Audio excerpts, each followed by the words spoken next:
Gavin unit, Brown unit, chat unit. Hello, bear with me. Boomerang. Oh, hi everybody. This is Mr. Brown. I'll show you on camera. I've just got off the bicycle. Hello. God, don't show people who have got a weak heart. That anyway. Okay. Hi everybody. This is Mr. Brown. What's today's date? It is. My God, can you believe it already? The end. I repeat. Hello. The end of January in the year of our Lord, 2026, 31, Saturday. Can you believe it? My God. January over already. Damn. Anyway, should we get some guests on? Yes, let's do this. Okay. First up, he is the wise elder of the channel. You know the rest. I've even forgotten what the rest of the story was. Oh, the supermarket or something. I can't remember. It is the Mega Geek himself. I'll remember it. I'll look at some of the previous streams. It is the Mega Geek himself. It's Selfridges, isn't it? The Mega Geek. Ian David Diaz. Hello. Yeah, it is Selfridges. Was it Selfridges? Star Wars? Yeah, Empire Strikes Back, when I visited Selfridges and met all their stars and the producers and everything. Yeah. Fully paid up member of the Selfridges Appreciation Society. That was it. Yeah, that was it. Damn. Yeah, that was an amazing day. Yeah, I'm doing all right. As I said to you, I went to see Statham today, kick ass. Shut it, you slag.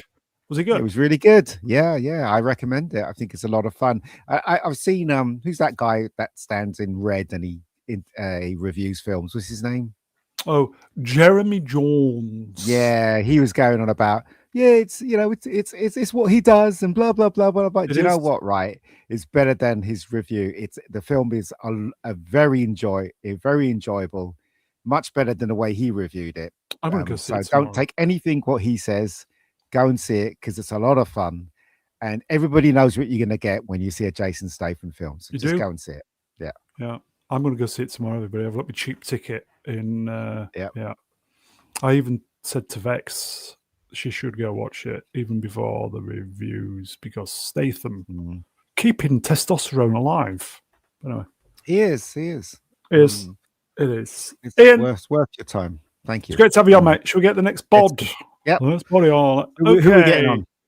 It is the channel's very own astromech droid, Professor Artoo.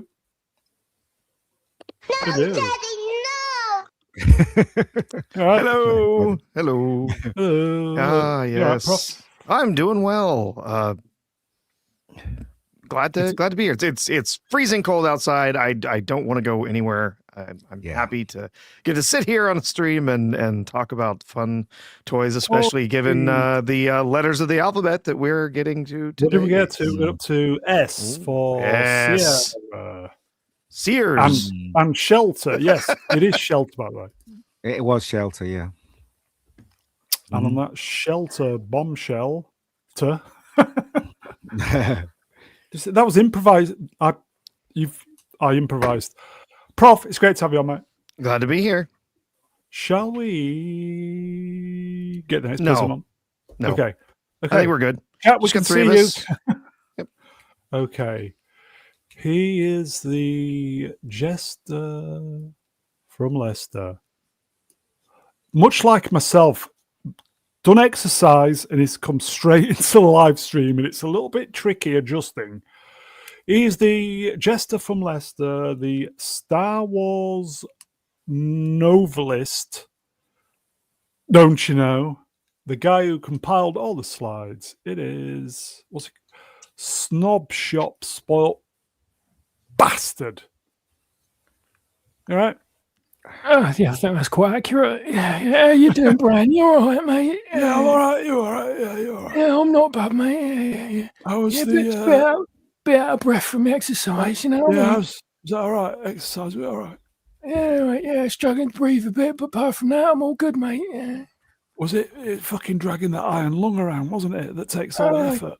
I'll tell you what, mate. I've been a Star Wars fan 40 years, man and boy. You know, you living in Leicester, I'm surprised the fucking bastards didn't try and nick your iron lung while you were out. Bastards. Yes. All right, well, swappers. yeah, brilliant, Brian. Brilliant. Looking forward to this all week. So we might get it finished today. I don't think. Touch and go. No, we Sun will. and storm wrenched. Isn't it? Damn. Depends who you're wanking. Yeah. My mother, God rest her soul, said I would go blind. Because she Nearly. caught you. Nearly. Anyway, swappers, it's great to have you on, mate. What did you say when she said that? Who said that? Pardon? Anyway. Terrible joke. Chat, good evening. We can see you. Hope you're all doing pretty good today. Okay, so should we get some slides up? Did you make that avatar, Brown? No, that's ruined. I just left it. I quite liked it. I might need to get a trench coat. Yeah, but who made it? You probably. I don't know. No, I didn't make it. Google AI. I don't know. I don't know. It just appeared from nowhere. I assume it was ruined.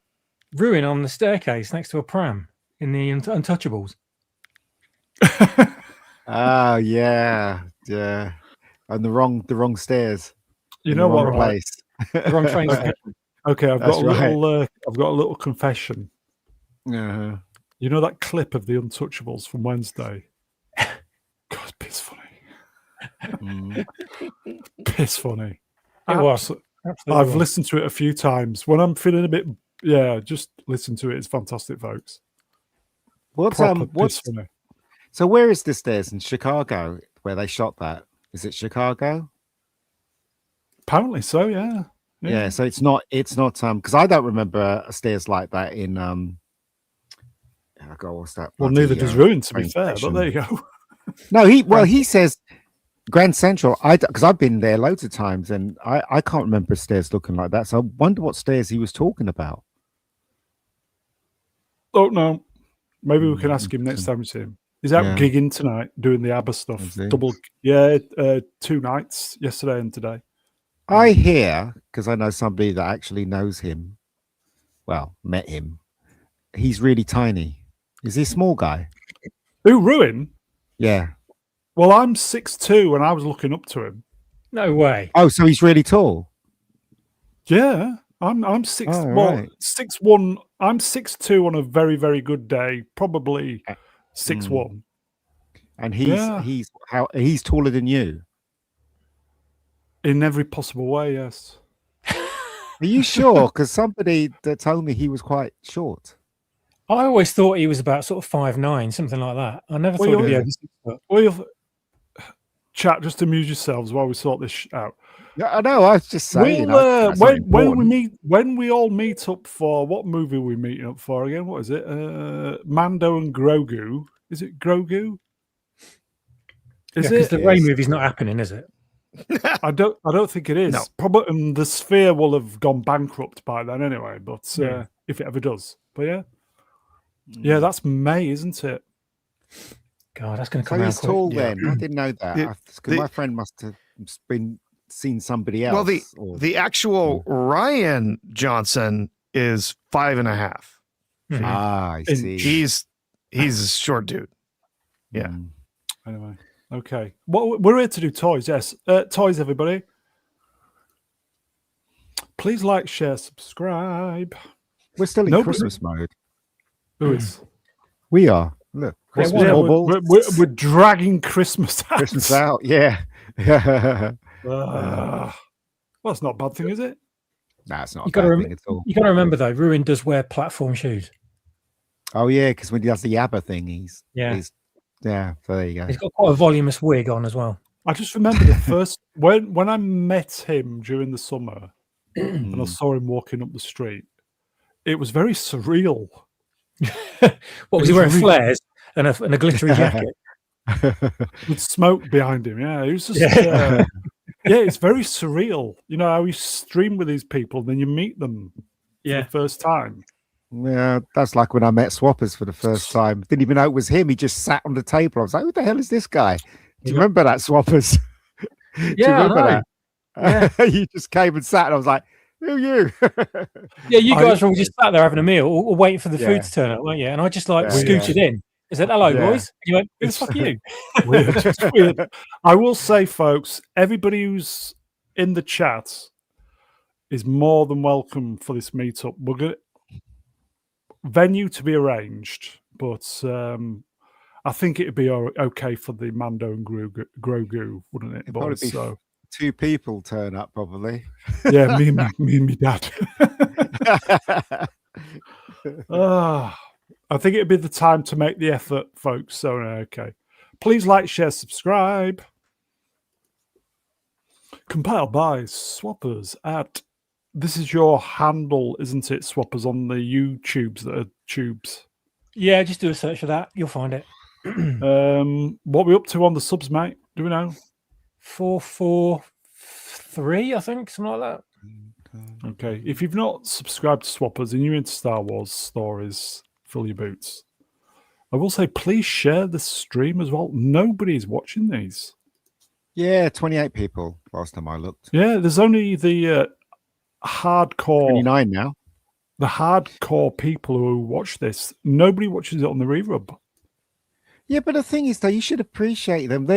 Who cares if they don't watch it in a re-rub? They've actually made time to see us now live. Yeah. So it would just be thank you very much, guys, for making the effort. Not okay. Not if I sees may, us in the re-rub. Okay. I mean? If I may, then Ian, if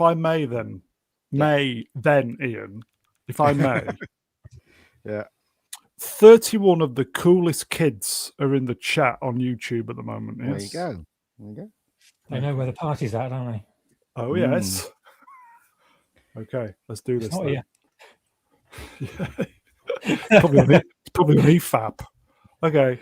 It's because you're stepping outside the usual. It's probably to do with the algorithm. You're stepping outside the usual allotted programming times. So people might not be being notified, or people get into the rhythm of getting used to when you're on. And of course, this isn't a usual time, is it? Obviously, when we first started on YouTube in the COVID days, all the timings were random, weren't they, boys? Mm-hmm. We just whenever middle of the afternoon. Yeah. Noon. We even did nooners for weeks, proper nooners. And then for some reason, it just kind of migrated to 5:10 in the evening. Mm-hmm. Well, you were trying to catch the American audience, weren't you? Yeah. If you look at any algorithm, majority of people that watch YouTube is Americans, more so than any channel. Any country in the world. Apparently, I think it was us what started the 5 on the hour as well. And everybody seems to be doing 5 past. But anyway, yes, we. Get on with it. Get on with it. We are okay. So S for Sierra, everybody. S for Sierra. I've made sure the cat has been fed. Oh dear. Scale Electric. Oh, Scale wow. Electric. Yeah. Lots of people. You know what? Right. Sorry. Go ahead, mate. Go on. Lots of people mispronounce this, right? To this day, my mum still pronounces it Scalextrix. I do as well. Or Scalextrix. Scalextric. Yeah, that's right. Yeah. Do you know what? And the C at the end. Do you remember that? Do you know what the clever thing about this is? That they will go out of their way to show you the picture on the right. And then all you could afford is the picture on the left, which is like one track in the thing going round and round. And that was the beauty of how they sold it, because what they're saying to you is you could end up, if you keep collecting like this, and you would dream about it as a kid, thinking, "Oh my God, I wish I had that, the trees and everything." And that's how they sold it, man. That's how it worked. So it's the same with train sets, though, wasn't it? That's right. Same thing. Yeah. It was the dream to have a layout like that on the right. It was indeed. I'll tell you what, right? You see that layout on the right there? Yeah. No, I didn't used to have that as a kid.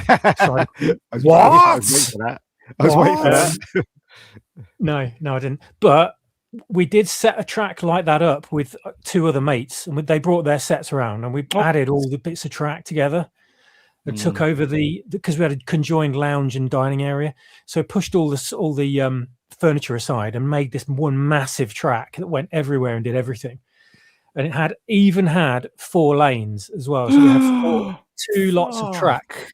We had that much track going around. It was awesome, absolutely awesome. But we had to pack it all away when our mums told us off. So couldn't really keep it going. But we had a go. We tried it. Did all your friends steal your track? Luckily, they were decent friends. I could trust them. So it was all right. Anyway, it'd look a bit out of place walking down the street with a Scale Electric box sticking out of your pocket, wouldn't it? I remember my dad helped me make the one on the left. Well, it wasn't my Scale Electric. I think it was my brother Chris. And so Christmas Day, my dad helped it. And then he started playing he started, racing the cars around. And my dad was on it for like 2 hours. We were waiting to play him. But Dad was just enjoying himself. Just like, we were like, Dad, can we have a go? No, wait a moment. Yeah. I had that set on the left, but it was with, it's probably a little bit before that set. Exactly the same layout, but it was with minis.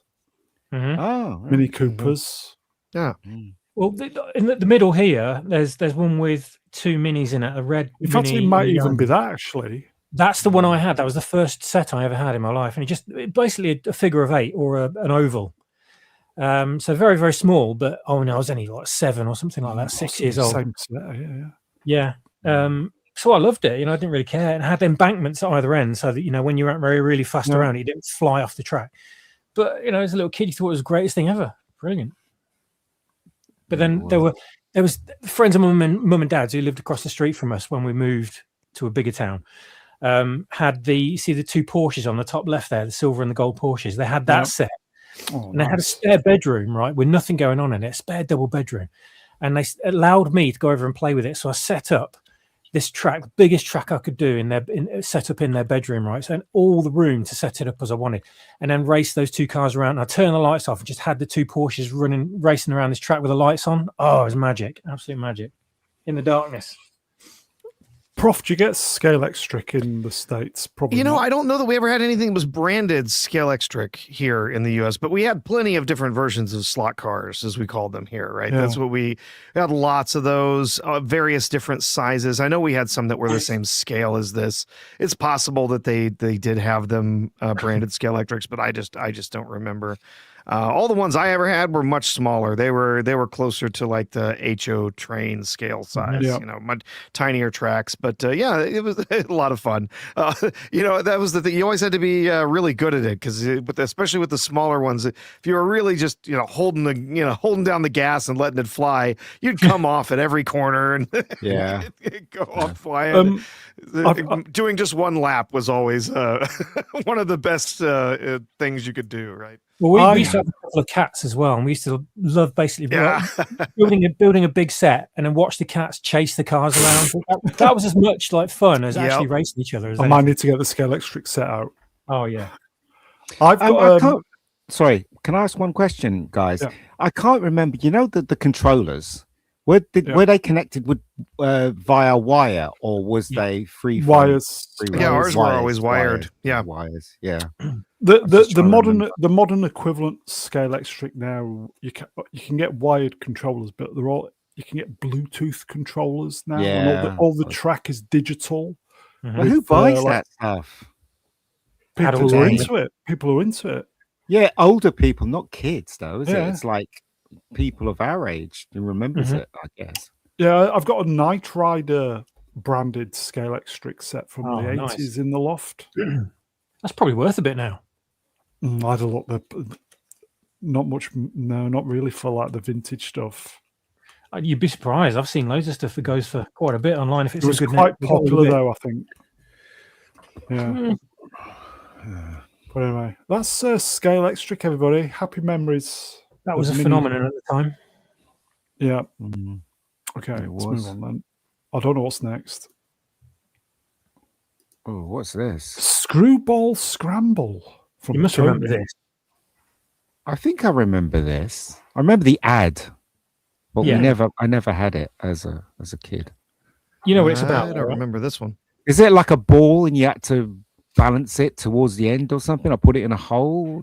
Is it? Put what in a hole? What? The ball in the hole. You had to kind of guide it idea by balancing the balancing the platforms. Is it? Am I right there, Swappers? I don't know. Yep. Yeah, you are. Yeah. You see all these controls at the bottom here, along the bottom edge, like levers and buttons and dials.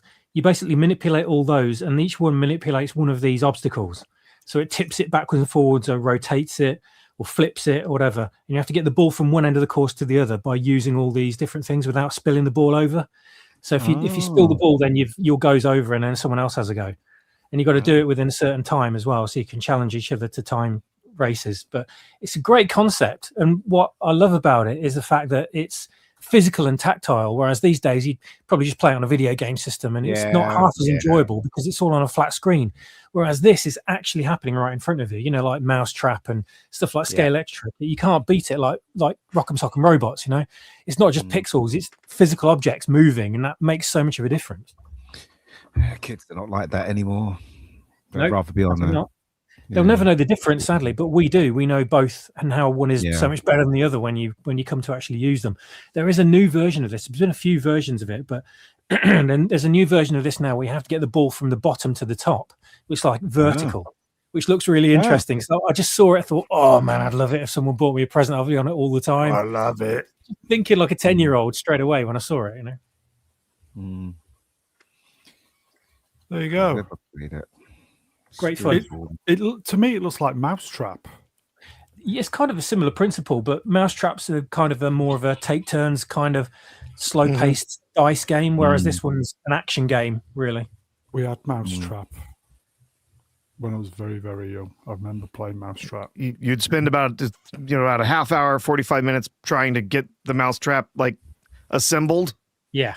And then you'd all be bored by the time you were done. And then, so you just set off the traps and then you go found something else to do. Yeah.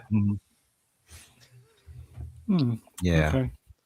Okay. I've never seen that one before, obviously, but Tommy must be American. So have we done with Screwball Scramble? Yeah, if you've never seen this, again, like most of these things, just type it into YouTube. You'll find a commercial on it. And the I think I saw a commercial. Yeah. Do they still make these? Do we know? That's it. They do. They've got a new version of it out, the vertical version. So they do make it. Yeah. Here you go. Cartoon Man. Numbers, registered. All right. It was in the UK. Oh, there you go. You know, they always have in the box the age group to play it. They might as well just get rid of that and go 40 to 80. Do you know what I mean? Because that's the only people going to be buying it, you know. With safety glasses and safety hats. Okay. Yeah. Let's move on then. Let's see what's next.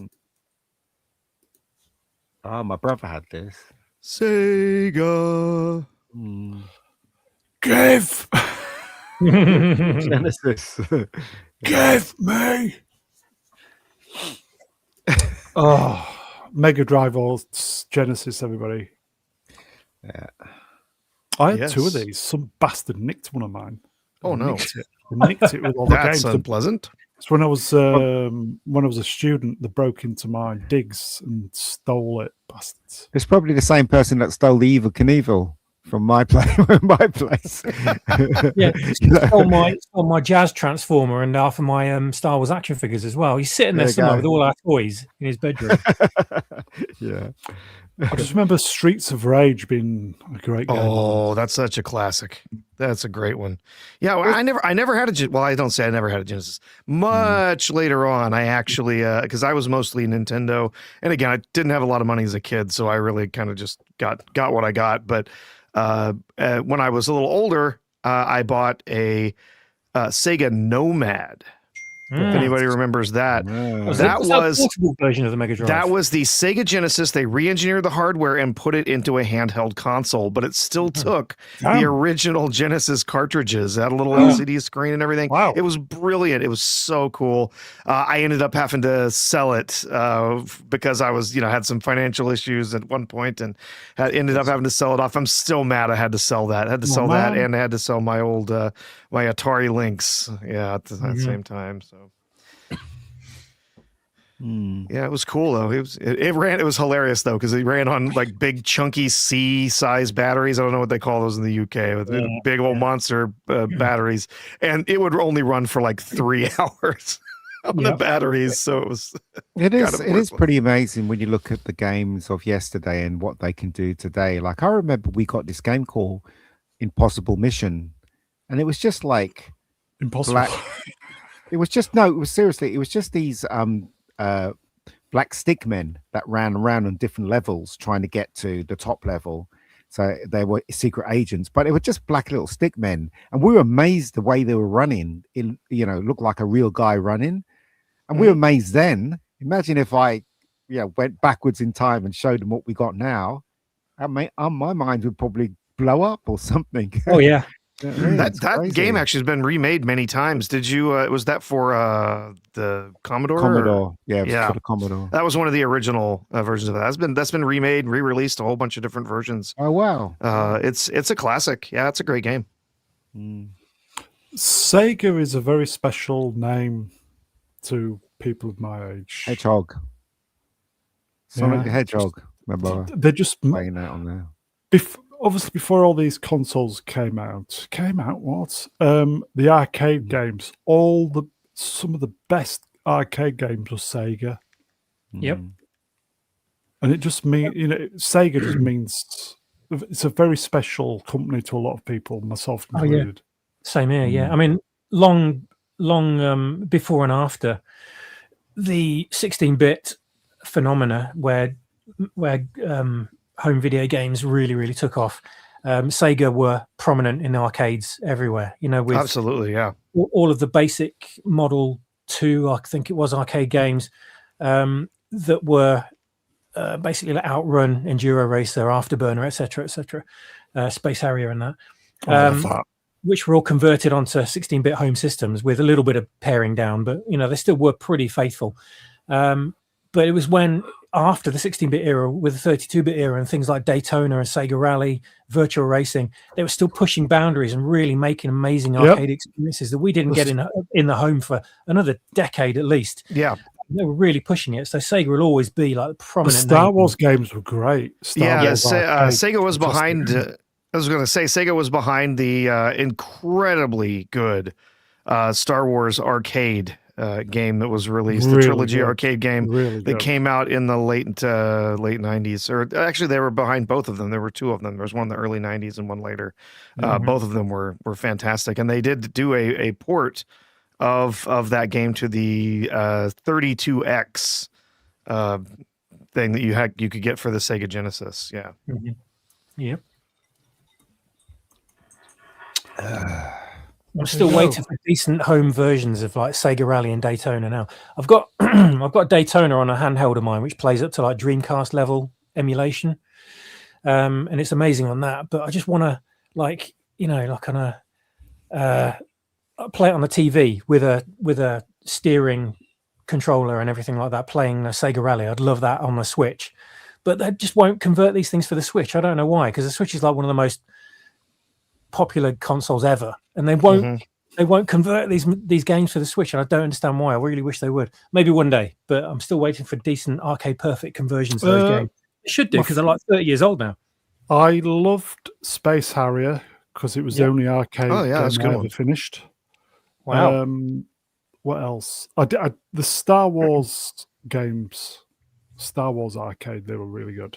Afterburner as well, because Afterburner was essentially Space Harrier. So good. Pretty much. They're all a very, very similar formula with kind of a different graphical overhaul, weren't they? A lot of them. Yeah. Crazy Taxi as well. That was really good. That was great. I played. Oh, yeah. I had a Dreamcast that I bought. That was a game that I bought when I bought the Dreamcast. Was the port of that game, and I played that endlessly. I wasn't even that good at it, but it was just so much fun. Yeah. Crazy Taxi on the PS2 was fantastic. Yeah. That was one of the best reasons to have a Dreamcast, wasn't it? I remember I got a second-hand Dreamcast, got Crazy Taxi 2 for it, and Crazy Taxi. So good. Got Shenmue for it. Oh my god, there were so many great games for the Dreamcast. Oh, Shenmue, incredible. Yeah, Shenmue was great. Shinobi was on this, wasn't it, on the Genesis? Yeah. Yes. Yeah, that was good. That was a classic. Great game. Shinobi, Revenge of Shinobi. I had Revenge of Shinobi on the Mega Drive, which was amazing. I only just downloaded the ROM for it for my retro console, and it just takes me back playing it. But my God, it's rock hard. I don't know how I used to play these games so well when I was a little kid. And trying to play them now, it's like next to impossible. I thought, how could I lose all that skill in all those years? Yeah, there's one I recently I got a new portable retro console. And I've been playing some older games, and oh my God, Ghouls and Ghosts. Oh, I picked that up, and I was like, oh, I remember that. That was so much fun. And I'm playing it, going, oh my God, I can't even finish the first level. What the hell? Like, this is really hard. All the old kind of original arcade games, 8-bit and 16-bit games, were just pure gameplay. Yeah, because that's all it could be. all the new games are really all singing, all dancing, and everything, but they just didn't have the technology to. It was just pure. It basically just pure gameplay, wasn't it? Mm-hmm. Unfortunately, games these days are, ever since the sort of PS2 era, I guess, have just got more and more complicated, and they need about like 50 buttons, and you need to memorize however many combinations of controller configurations and button presses and all this stuff, and you just sit down and you think, oh my God, this is just too much to remember, and you just don't bother in the end. But at the same time, they've gone in the other direction regarding like difficulty and the amount of like actual gameplay you get out of them. They're super easy. They offer all sorts of different modes that can let you get through the game with basically no effort at all. So it's weird. Durkee McDurkeyface Numbers Wrenched. Oh mate, Williams Defender was the ultimate coin muncher for the unwary. Oh yeah, one of the greatest video games ever. That was back when it was that was the pure gameplay era, you know, with all the stuff like Pac-Man and Space Invaders and Galaxians, Robotron as well. That was Asteroids. Amazing. Yeah, all those games. Yeah, basically the graphics were so simplistic, but you didn't play it for the visuals. You played it for how responsive everything was and how easy they were to play, but difficult to master. And that's what made them so great. Oh, happy times, everybody. Mm-hmm. Okay, that's the Mega Drive or Give Me Genesis. Don't remember this. What? What? I don't know what this is. No idea. Shuffly. What? I don't know. Matchbox Shufflies. I'm just looking at the chat, seeing how anyone remembers this one, but I might be the only one on this stream that knows what these are. Well, you probably had them. That's why. These little characters have wheels on their feet. Is that the gag here? Really? There was an internal moving component underneath each figure, and they were weighted so they wouldn't fall over, a bit like Weebles, but they'd moved. And when you pushed it tipped forwards and then shifted, and then the weight shifted it back forwards again, so it would then shuffle itself forwards. And if it was down like an incline, a slope, then they would just take themselves around a route all the way to the bottom on their own, and you could just sit there for hours just watching these things like shuffle around the playset, like what's on the top left here.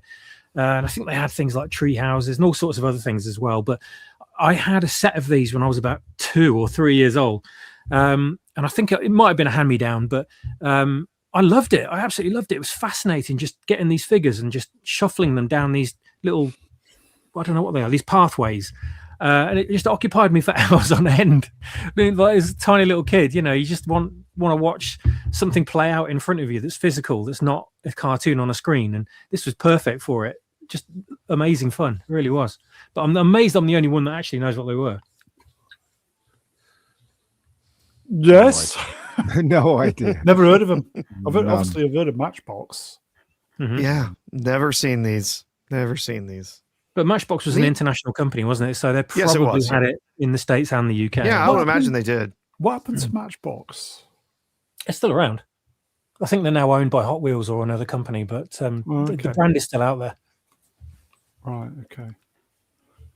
That's Shufflies. Never heard of them. I mean, Matchbox, if they're clever, could license this out to different, IPs and retool each character, and collectors would just buy them like they do with Playmobil and stuff. They could do that quite easily. Looks like Matchbox was acquired by Mattel in '97. So. Mattel it was, right. Okay. Simon. MB Electronics. Yeah, you had to remember. What was that Sci-4, Ian? Because I remember playing this and So do I. just basically get it wrong all the time. just was rubbish at it. You know? Totally rubbish. Yeah, my friend had this. Yeah. Probably I knew lots of people. 82, 83 maybe. Yeah, it was, yeah. Ian, how do you think your brother would have played this? Well, he didn't play this. It was me and my sisters that played it because it was my sister that I had one. So it was like you had to remember the tune it made, didn't you? And then you had to repeat it, and it was just I was just rubbish at it. Yeah. Absolutely rubbish at it. I think you can still. I think you can actually buy. I think you can still buy it. Yeah, it's been rebranded as Simone. See what I did there? Yeah, see what I did there. Why is it called Simon? Because it's patriarchal white male name. I don't know. It's. I think it's named after the limerick or the rhyme or whatever it was. Where Simple Simon Says. Yeah, Simon Says. That's what it's. Yeah, that's where it gets its name from. Is Simon Says. So chat no more than us. Yeah, this was actually. So this was invented by Ralph Baer. He's considered the father of video games for his various different things that he contributed to creating different things. But yeah, he created Simon. Interestingly enough, Ralph Baer was original name was Rudolf Heinrich Baer. He and his family fled Nazi Germany just months before Kristallnacht. So they fled and immigrated to the U.S. But he invented a few different things. He was the one behind the Magnavox Odyssey, which was one of the very original game consoles. He created this.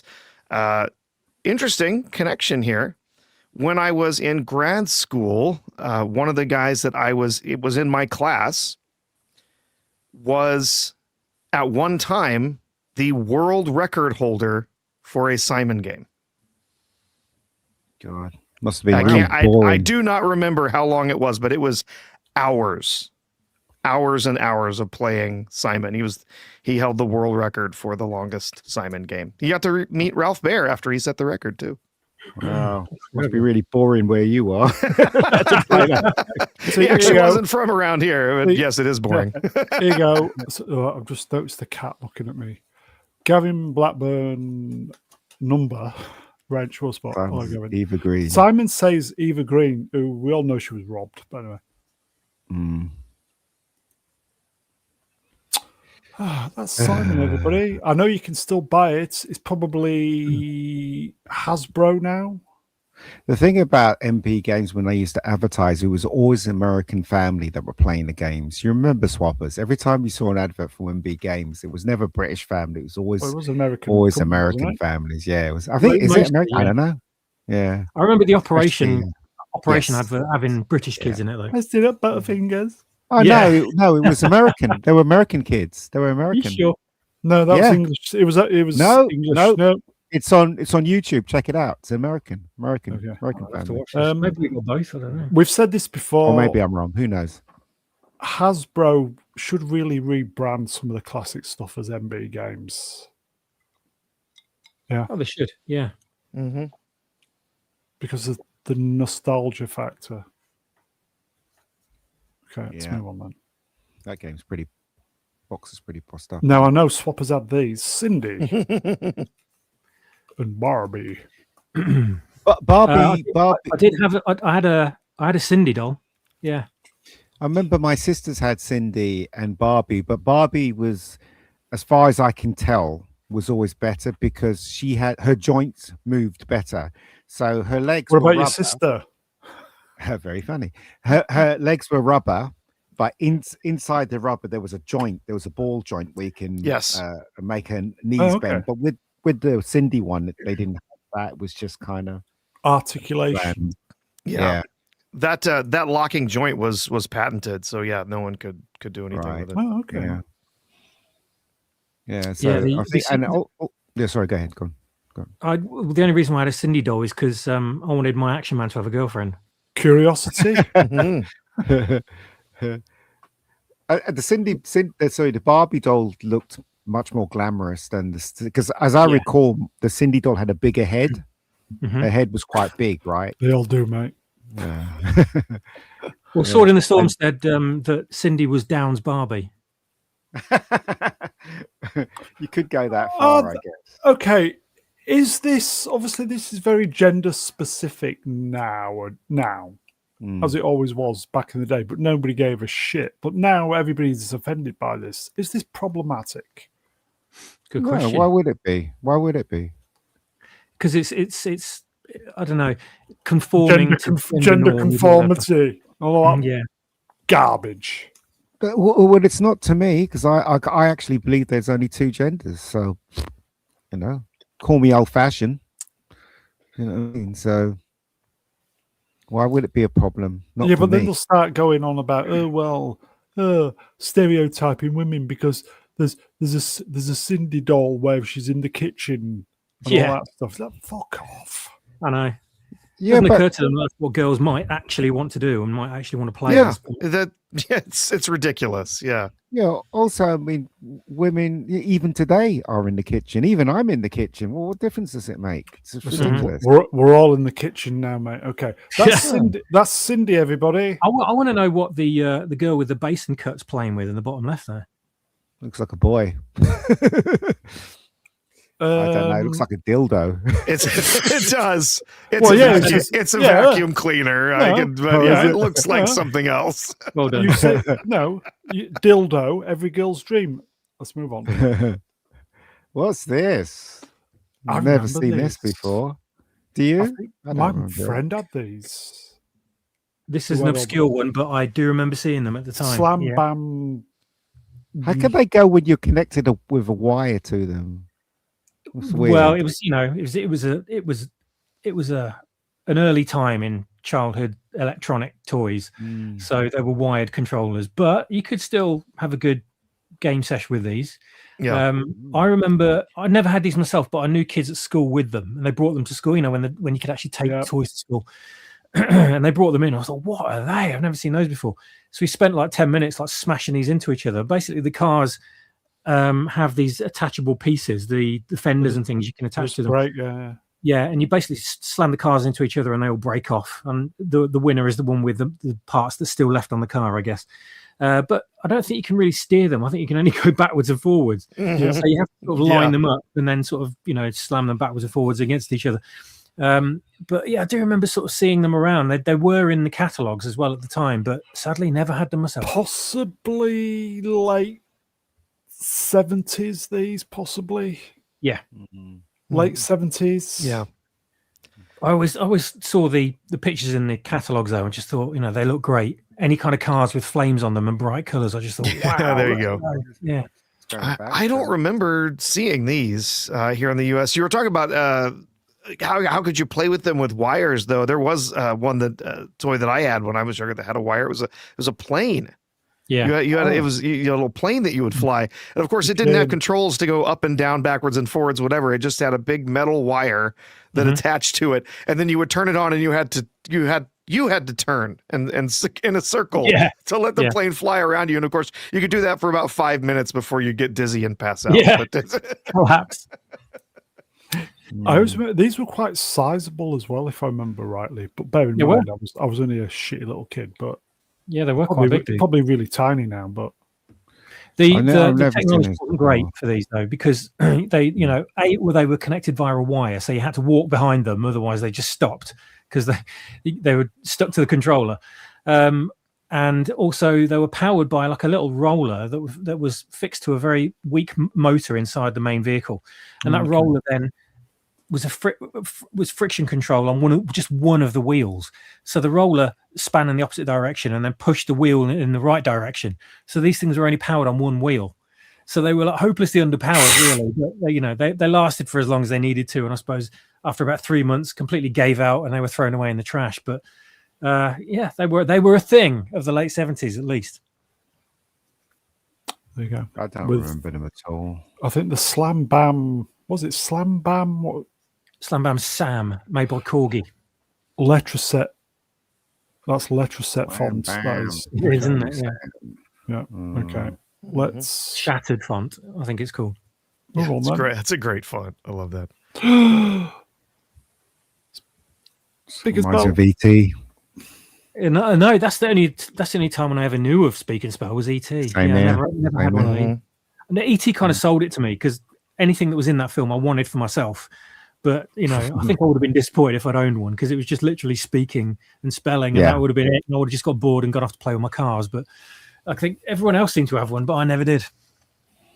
It's one of those things that they were really selling it to the parents more so than the kids, weren't they? They were going, if your kid had this, she could spell better, and the parents would go, "Wow, yes," and then they would get it. But the kids play for it, 5 minutes and then dump it, basically. So. When they realised they were being taught something, and I don't want to be taught anything. That's what I go to school for.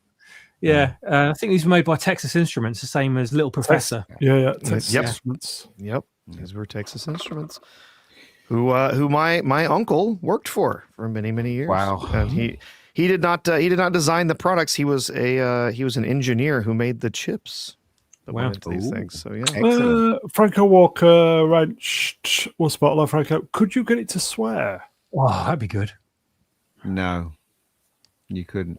It'd be great if you could get it to say anything that you spelt out, no matter what it was, even if it wasn't an actual word.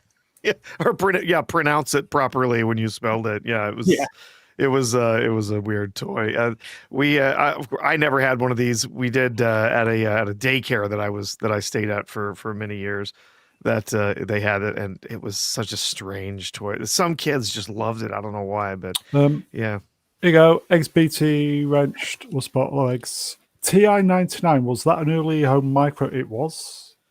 The silver one. Also, it was responsible for getting ET home because he used it, didn't he, to get that thing to contact the nearest ship, didn't he? Remember, he was in the forest. Used its bits. Yeah. Do you think they used that as product? Do you think Texas Instruments paid to have that? Yeah, of course. Mm-hmm. Everything you see in the film, bar the Star Wars toys, which George Lucas owned, and Spielberg was friends with George Lucas, so that didn't matter. Everything you see in the film was product placement. Oh, okay. Yeah. They probably had an ET branded Speak and Spell at the time as well. It wouldn't surprise me. Probably. As seen in ET.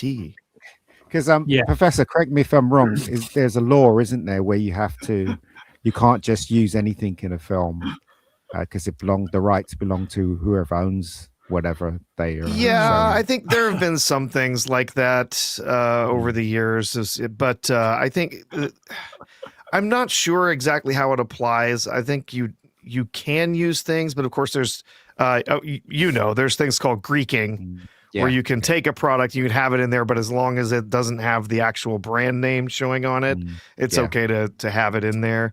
So I'm not exactly sure what the rules are. Okay, I'm gonna read. I would guess it was a partnership, though. Yeah. Go on. Cartoon Man numbers wrenched. If we give this to criminals, would it get them to fuck off as well? No. What you'd have to do, you'd have to give them the speak and maths one, so they can work out all the money they're going to get.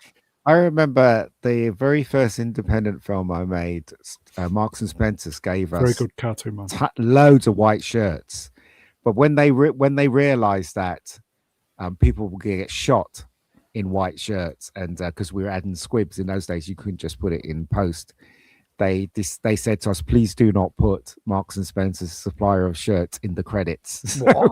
But we got all the shirts anyway. But they didn't realize what kind of film it was. So I know product placement very well, actually. But as I said, I don't know how it applies to American movies, though. I really don't. But must be a different system or something. Yeah. I genuinely think these would be great for kids, even now. Kids don't like it. Kids don't. They can learn that spell by just talking to their phones now. and when they're doing Texans, so they don't really need this. It's a bit redundant. This. They just got a handheld games machine these days that does it all. However many games they can download for it to do all this. Yeah. Okay. Yeah. Let's move on then. But these were all analog and digital. We're I remember this. The business end now. I remember Starbird. This. Yeah. This is MB, isn't it? Yeah, not from any film or anything like that. This is a product they created on their lonesome, isn't it? Correct me if I'm wrong. So yeah, it does look suspiciously like a Y-wing fighter. It does. Could this be classed as same universe as Big Track? Yeah, why not? Yeah. Yeah, why not? Okay, anything to add? Nobody? Here we go. Look, Manuel Grell, numbers wrenched. Oh, man. Yes, I had that. Loved it. Anyone here on the panel have one? I never had one of these. I had a friend that had one of these. I had seen it before. I made Same lots of here. electronic noises and stuff. But no, this is not one that I ever had. My friend had one. Sorry, mate. My friend had one, and when I was round his house, I used to play. It's very playable because it is. You grab the middle, and exactly, flying and stuff, and it was a very playable toy, actually. Yeah, as far as I can so very good design. You're right. That's what I was thinking. Like when we had played with it, like it was cool that for kids. Like it had that sort of empty space in the middle where you could hold it and fly it around and, had all the electronics and stuff. And it was cool. This was about 84, 85, was it? Was it? No, it was about 1980, 81. Oh, okay. 82, maybe around that point. Is that Artoo at the back there? Looks like a little Artoo like it, doesn't it? No, it's just it's a gun turret. Yeah, on a ball thing. Yeah, I did have one of these. It won't surprise you to learn. Really? Yeah, and I loved it. I played with it to absolute destruction. I love this toy so much because it basically appealed to everything that I liked. Spaceships, lasers, sci-fi. Just not blue lasers though. So it's got its faults. Blue lasers would have been not perfect. But the good thing about it was modular, so you could take it apart. You could take the front off, take the wings off. Stick them together in different configurations. And when you leaned it upwards, it made like an inclining engine sound. So the engine kind of grew in pitch. And then when you tilted it downwards, it made like a coming into land and powering down sound as well.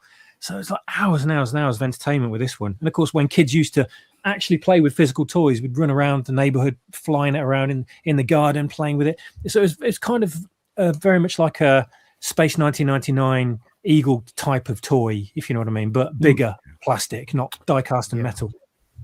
There is some of these on eBay. I had a look a couple of weeks ago. I think they're about 30 quid. I don't think they're best. Yeah, about 30 quid. And so this also had with it had a little target that you shot at, right? Like it had like an infrared light on the front and a receiver. And so if you shot and you hit the target, like it would make a electronic exploding noise, like you had blasted the target. I think that's the one at the bottom here. Yeah, cool idea.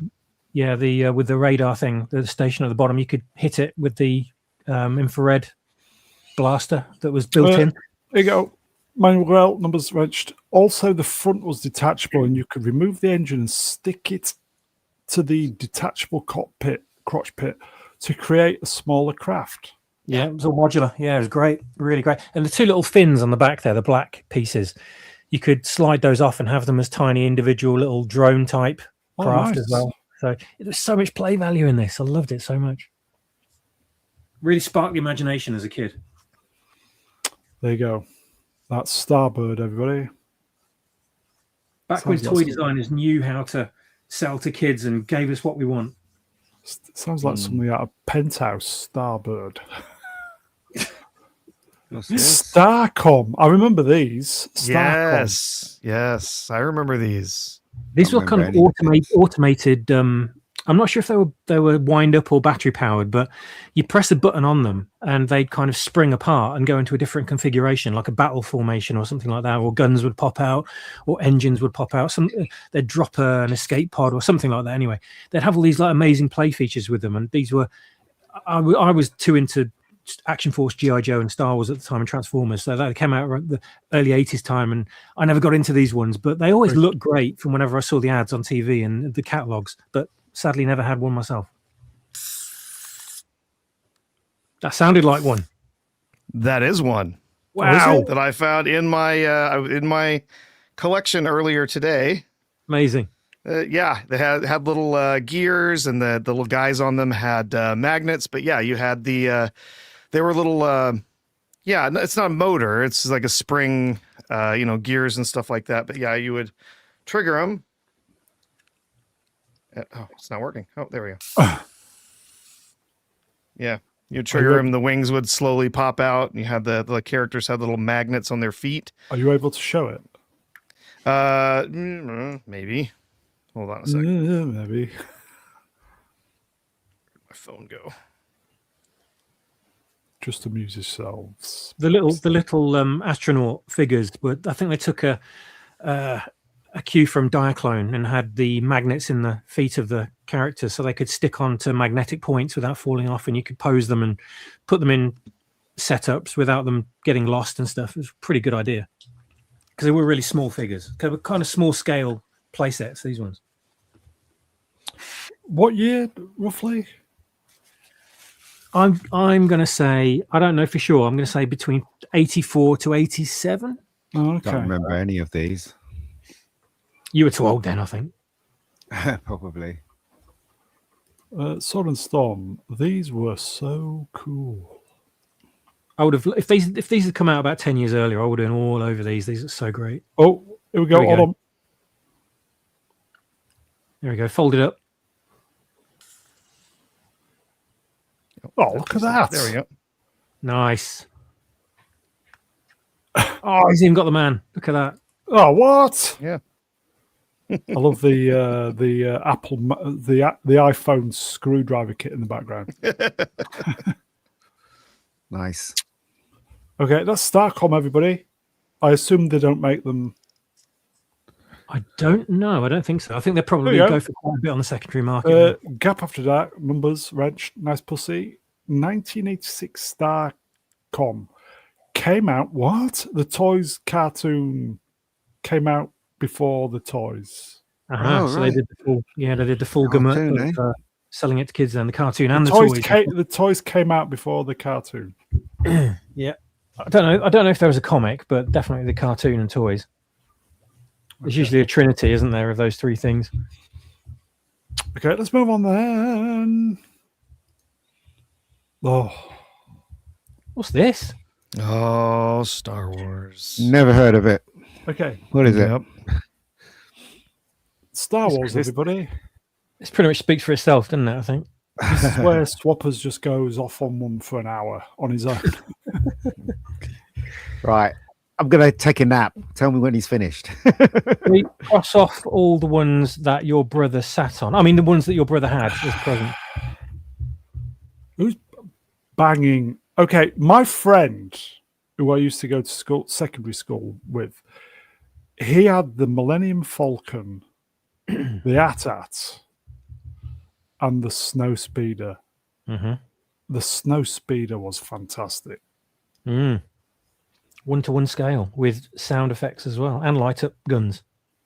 Yeah, it was just the size were just fantastic. All of them were just amazing. That's what she said. Yeah. The X-Wing was I had the X-Wing, but it was all in the UK. We had a Palatoy one, and it was different to the one in the States. The one in the States had a far better paint job, and it had sound effects. And I was gutted when I found out we didn't get that one in the UK. But you can see the US version on this picture here in the background on the left there. In fact, I'm sure he had the X-Wing as well. In fact, to be honest, I think he had the lot. Wow. Yeah. I did want that Ewok village playset. I always thought that looked great in the ads. It probably wasn't when you actually got hold of it, but it did look awesome. TIE Fighter there. I never got a TIE Fighter. Always wanted one. Never had a TIE Fighter. Yeah. I just never saw them anywhere. And also, I did get Darth Vader's TIE Fighter there, which was pretty good. But the wings were a bit not very well designed and a little bit wonky because they were these big long things that had to fit onto the sides of the arms on the central capsule, and they weren't quite strong enough to hold properly. So it wasn't designed 100% perfectly, but still loved it. Now, bottom left on this picture here, there are other images coming. On the bottom left on this picture is the Scout Walker, or ATST, which is based on concept art. It wasn't the actual one that was in Return of the Jedi. It was a slightly different version we got in the third film. But you did have the walking mechanism on the back of it where you press the button and the feet stomped, and which was a great play feature. I used to love that. And I did have 2 of these as well. I was lucky enough to get one. I can remember when I unwrapped it at Christmas. I was, oh my God, I couldn't believe how great it was. After seeing it on the screen and then having one in my hands was just mind-blowing. And putting all the guns on and the stickers on and just, oh yeah, wow, what an amazing present. And then a few months later, a friend of my mum and dad's ended up going to a cash and carry and bringing one home and giving it to me for free. He just said, they were giving these things, they're selling these things off really cheap. There you go, just have that. It hasn't got any stickers, but you can have it. So I had 2 Scout Walkers at that point, but one without the stickers. So I was so lucky to get another one as well. So I could actually have like an Endor, battle scene playset with 2 Scout Walkers with stormtroopers everywhere. It was so great. Everybody in the chat had some Star Wars toys. Literally everybody. Probably. I think, you're lucky to find someone that didn't. I think everyone had, most people had the Falcon here, because that was just the one that came out first before all the others, the biggest toy, I think, at the time. It was I always wanted the Y-Wing, never got the Y-Wing. Which is the coolest? I think the TIE Fighter is the coolest one. It is really, really cool. Even though it's not full-scale, one-to-one size, it is just a brilliant design. And it had a feature on the back of it you could hold with your hand and kind of fly it around without dropping the toy itself. So they kind of built that into it. It was supposed to be a compartment for the batteries, but on later versions they removed that completely. But they kept the molding, so you could still hold it with your hand and fly it around, which is great. And the wings sprung off as well for battle damage features. Here you go, Manuel Grell, numbers wrenched. With Ken of Star Wars toys, I'm afraid I was the snob. I was the snob shop. The only thing I didn't have was the Death Star set, I believe. But my dad was friends with 20th Century Fox, head of PR for Germany. Damn. Blimey. How about that? My brother had all the Empire Strikes Back toys. Wow. Did you sit on them out of spite? No. I sent Swab a picture of my brother with everything. MC, hello MC, wrenched. The old Palatoy factory is just up the road from me. Mm-hmm. Yep, Colville. About half an hour from where I live. What you eating, Ian? Anything good? I'm eating pie. Pie. Pie. Pie. Yep. No, but seriously though, the AT-AT. I remember my brother's AT-AT, and it was really well designed. It was big. It was a bit heavy. It was just a great thing to have as a kid, as a toy. You know. Yep. Okay. There was always something that annoyed me about the figures, the toys in some way. Like the Millennium Falcon wasn't to proper scale. Yeah. And you couldn't walk the characters down the corridor to the cockpit. You know, and the only way you could get them in and out was popping the canopy off and things like that. Just little things like that used to really annoy me. And the AT-AT was only room for two drivers, and you couldn't stand the officer behind them like in the film. And you couldn't walk them through the neck joint into the body of the AT-AT. And I just think, wouldn't it be great if you could do all those things? But you know, it was what it was at the time. You know, beggars couldn't be choosers. We were grateful for what we got. There's a picture of the AT-AT opened with the snowstorm troopers inside. And that's nice, but they would never be able to fit in the head of the AT-AT, would they? Because they're too big.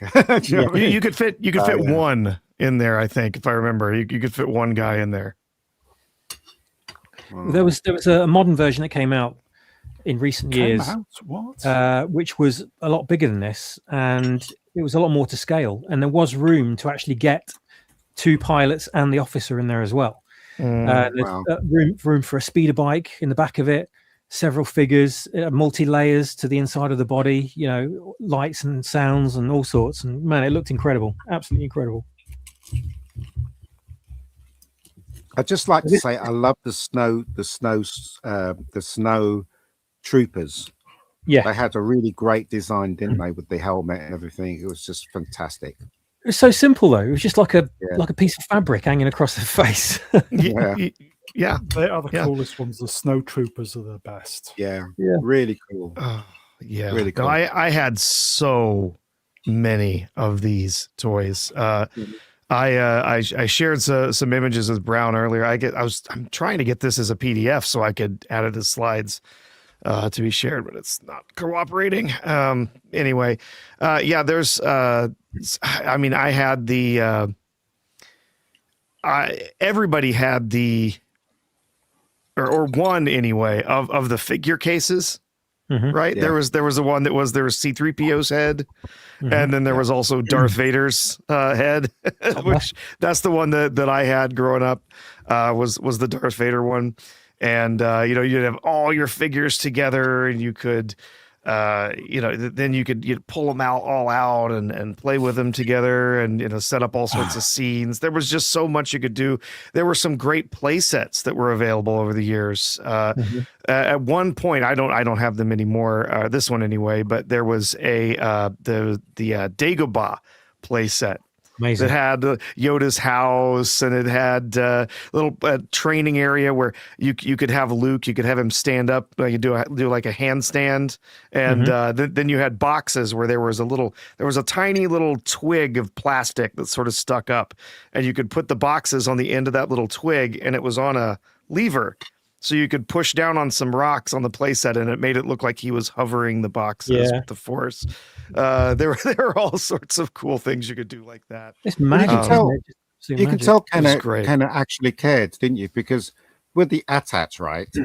Any other toy company would have had that leg solid. All you could do is move it up and down, but it had a joint in the knee, didn't they?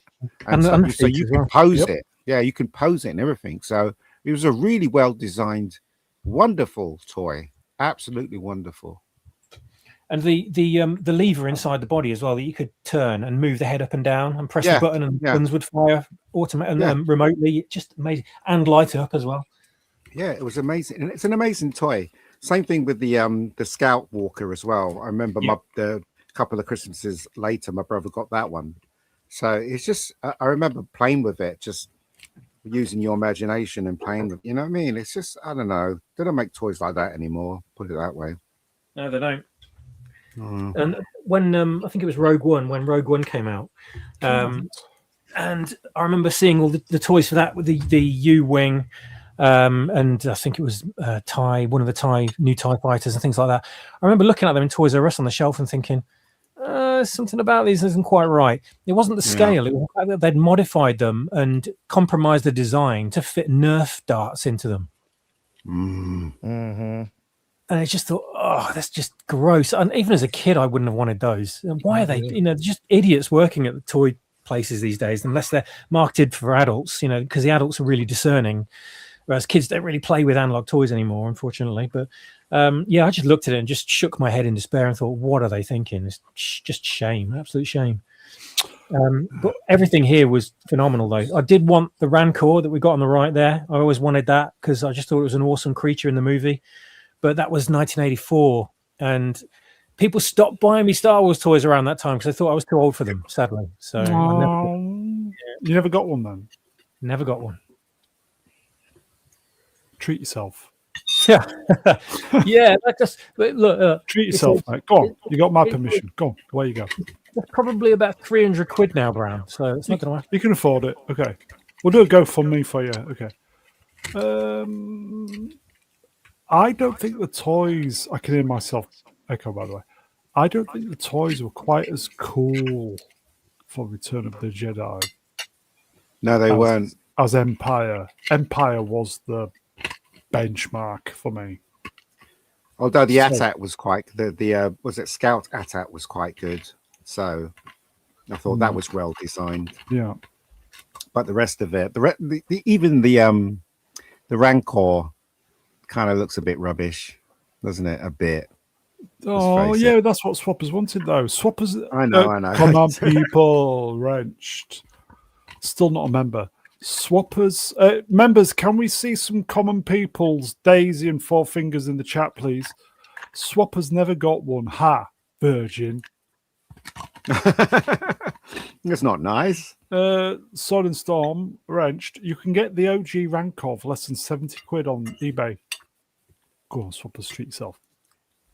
Is it boxed? 70 quid, though. It's not worth 70 quid. I don't think so. Well, £70 for memories. I don't know, is it? I don't know. Anyway, it's probably more Star Wars, everybody. More Star Wars. Can you feel the force? Okay. Is this from like a catalogue? You know, those catalogues you used to have in those days. Is it from that? Yeah. Do we know what catalogue? Pages. I don't know. There's Swappers. Are you there? You've not said anything for a minute. I am here. Sorry, my mic was on mute. Okay. Yeah, you can't. Starship there. Can you see fire spray? Whatever you call it. Slave One. What's Slave One's good toy. Good toy. Okay. Should be yeah, it's a good toy. I think it's slightly more bulky than the one in the film. Yeah, it needed to be more leaner. Again, like a lot of the toys, it wasn't to scale properly. So you know, there were a lot of compromises that took place with the designs of a lot of these things. But you know, at the time as a kid, you didn't realize that. You know, you got on with it and played it because you wanted a piece of what was on screen in your hands, basically. Yeah, I had a ton of the Empire toys, because that's when I was old enough to really start playing with them, and then of course the Return of the Jedi ones as well. Yeah, these I never had a Falcon. It was just too expensive. It was not something we could look afford. at these prices: £27.50 for a Millennium Falcon. But yeah, I did have and still do have my Snowspeeder. I still have that. Which was £13.75. Which crazy. £9.75 for the X-Wing. Yeah, crazy prices. I mean, you can probably triple all the prices on here now. If these were at retail, they'd all be triple this. $33.50 for the AT-AT. The Slave One I would get. Fire spray, yes.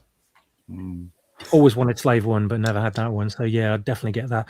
Look at Yoda's playset at the bottom right. It's just amazing, absolutely incredible. Yes, that's the one I had. Yeah, that was the one from Empire. You had a little lake that Artoo could sink into that was made of foam. Oh yeah, brilliant idea, genius, isn't it? I love it. Absolute genius. I had the Rebel transport here on the middle right. Was an amazing toy. It was only basically a carrying case, but it doubled up as a ship. And I loved it so much because I loved the design of the one in the movie. And even though this one was a little bit off with the design, I just thought it looked great. And you got some great accessories with it as well. These little backpacks and gas masks that you can put on all your figures and make it look like they were inside the giant Exogorth. You know, when Han and Leia go out to investigate the cave that they're flown into, it just make all your characters look like that. It's just so awesome. Just little touches. It was just so brilliant that they gave us as kids. But Empire had so many play sets available for it because we got like at least 2 Hoth play sets, which were basically ice, lots of ice and snow, and they looked amazing. But I think there were 3 actually, because there was one with a turret, a gun turret, and there were 2 Echo base type play sets. One was the Imperial attack play set, and the other one was a Rebel attack play set. And then we got Dagobah's the Dagobah set as well. We've got the Imperial Star Destroyer set, which looks nothing like an Imperial Star Destroyer, but it's in the middle left of the picture here. And I did have that as well. And I remember playing with it thinking like, this is where was this in the film, you know? But it had Darth Vader's meditation chamber in it. So it had sort of a mishmash of different things, that toy. But the play sets for Empire were just incredible. I don't think there was ever a Bespin play set. I think that would have been great to have. And did they not have the Star Destroyer then? No, because it would have been huge, wouldn't it? But it doesn't matter. Look how big the AT-AT is. Yeah. They probably would have made a shitload of money if they did that. You'd have been beefing because it wasn't literally 25 feet long. Well, I'm beefing on the X-wing there. The X-wing. Why is the exhaust port white? You know what I mean? It's like, why don't you just do it properly? You know, you want to beef with something, Mega Geek, down there in the bottom left-hand corner. These were what I ended up with because these were the cheapest toys you could find. Yeah. There were a bunch of these toys, and actually I do have pictures of these because I still have them. That they were not in any of the films. They were not in. They didn't even show up in the background anywhere. They were just sort of these made up things. I think they probably got the designs from somewhere else, from some other toy line or something, and then just slapped a Star Wars name on them because they never ever occurred in the films. But they were also like dirt cheap. They were the ones you could pick up for like $3 or $4 at the time. I tell you what, swappers, wouldn't it have been great if they did a toy version of the medical frigate that was in Return of the Jedi? It would. The shape of that. It would. That was awesome. Look at the design of it and look at how impractical that would be to have. I know. That's what I'm saying. It'd be awesome if they did it. It'd be huge. It'd be great. Yeah. You wouldn't be able to land it because it's not made to land. It's made to be in space only, But I will say about the mini rigs at the bottom left here. Yes, they were very cheap, but they were also really great fun, and they did fit in very well with the aesthetic of the toy range. Yeah, they did. And I had quite a few of them, and I loved them. I absolutely loved them. And because I never saw Empire in the cinema, it was easy for me to kind of think, oh yeah, I could definitely have these in whatever scenario, bounty hunter, chase scenario, or Hoth battle scenario, because I thought, why couldn't maybe they are on screen? I don't know. I've not seen the film, so I was really grateful to get these, and the play features they had, the automated claws and things that came out, and the sucker feet, and the little levers used to pull and make them do little action features, just superb. But two that were in the film were the ones next to them at the bottom here, which was the radar laser dish laser cannon and the E-web cannon below it, and they did show up in the film. So I had both of those somehow, either because as kids we didn't have a lot of money, so we used to trade a lot. We used to trade toys, and a lot of my Star Wars toys were traded secondhand figures and secondhand vehicles and things. So that's how I got a lot of them.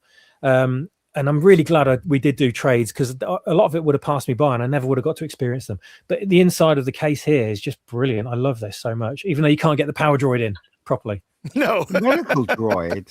Was that in the film? The medical droid in the back of that draft? Was it? Yep. Oh, I can't remember. Sorry. I can't even remember. Yeah, there's 2-1B and FX7. There were two medical droids. He's on the other side of the case. But these are all my original figures. I unfortunately know the Emperor is there in Bib Fortuna's spot, because Bib's poor head, the plastic kind of failed on him, so he died a death many years ago. But I still have the Ugnaught has his case and has his fabric vest that he wore. I still have that for him. I still have a bunch of the guns and accessories that are all just in a bag by themselves. But Admiral Akbar, though. Cool. Yeah, I got Admiral Akbar. Let's see. The other side of the case has some of the older figures in it too. Didn't he die like a bitch in the new one? He did, unfortunately. Yes. We don't count those. So yeah, there's the FX7, the other droid, medical droid, and then there's no, that's not FX7. That's the one from Return of the Jedi. That's the other guy. I see Han Solo's trying to escape. I have a few more figures that yes, he has. I have a few more figures in another case somewhere. But yeah, these are most of them. But then you were talking about the there you go. Oh, sorry. Sorry. I can still play with my action figures. I'm not 40 something, right? Did Obi-Wan's saber break? Yes. Well, they were really fragile. The original ones were they would be one thickness out to about halfway, and then the rest of it was much thinner and skinnier. And the plastic just got brittle as it got old. And also the same with the original figures. Their cloaks were not fabric; they were just vinyl, and so the vinyl got old and cracked and fell apart. Here, there's my X-wing. Yep. Look at that. That's the battle. It has the battle damage stickers on it. You notice here, Ian, with this one, right? They've got the black engine intakes on the front there. Yeah. Which we didn't have. They've got the light up LED on the nose cone. Yep. and there's a sound effect button on the back behind Artoo as well. We didn't get all those in the UK. Yeah. The sound effect is awful though. So it is. Okay, they all were at the time, weren't they? Okay. They were nothing like on screen at all. Okay, if I may speak for Ian, if I may, okay. I'm not happy with that because the laser cannon things on the ends of the wings should be white and not black. Yes, they should. Where the engines of the back are not grey. You've got the black intakes, which is incorrect. What's that yellow thing on the front?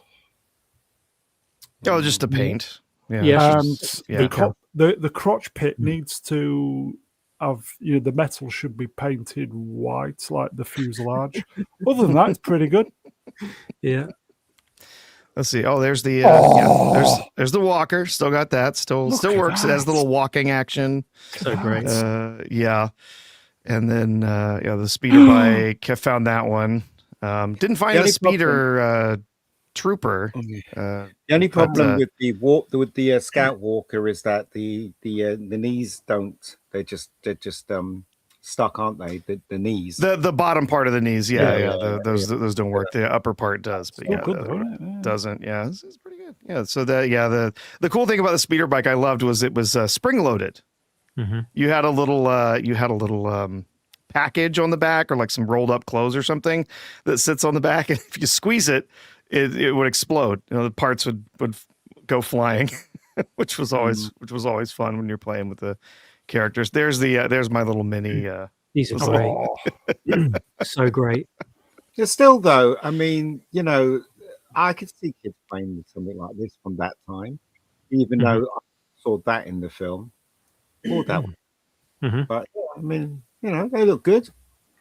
Kids are great. You can't argue with how great the designs are, considering they were, made as a Wait cheap a moment. on screen. Isn't that Scotty in there? In the one on the right? How could Scotty be in Star Wars? No, that's Clive, or not Cliff. Clive. Cliff. It's Cliff Clavin. There you go, Franco. That's your Star Trek toy in there. Oh, it looks like Stan Lee. Maybe it's Stan Lee in there. It's Cliff from Cheers. It's Cliff Clavin from Cheers. That's who it is. Yeah, that's the rebel, quote unquote, rebel commander, who's designed after that character. Let's see. Yeah, it was made that's my last one. I found one of my newer. Somewhere I have another box that has a bunch of the newer Star Wars toys, but this is one that I still have in the package. Detachable hand as well. Yeah. Oh, detachable hand. Oh. We call that the Stranger. That's no. It's not his face doesn't look like, or does it? I can't see, it's too small. Interesting.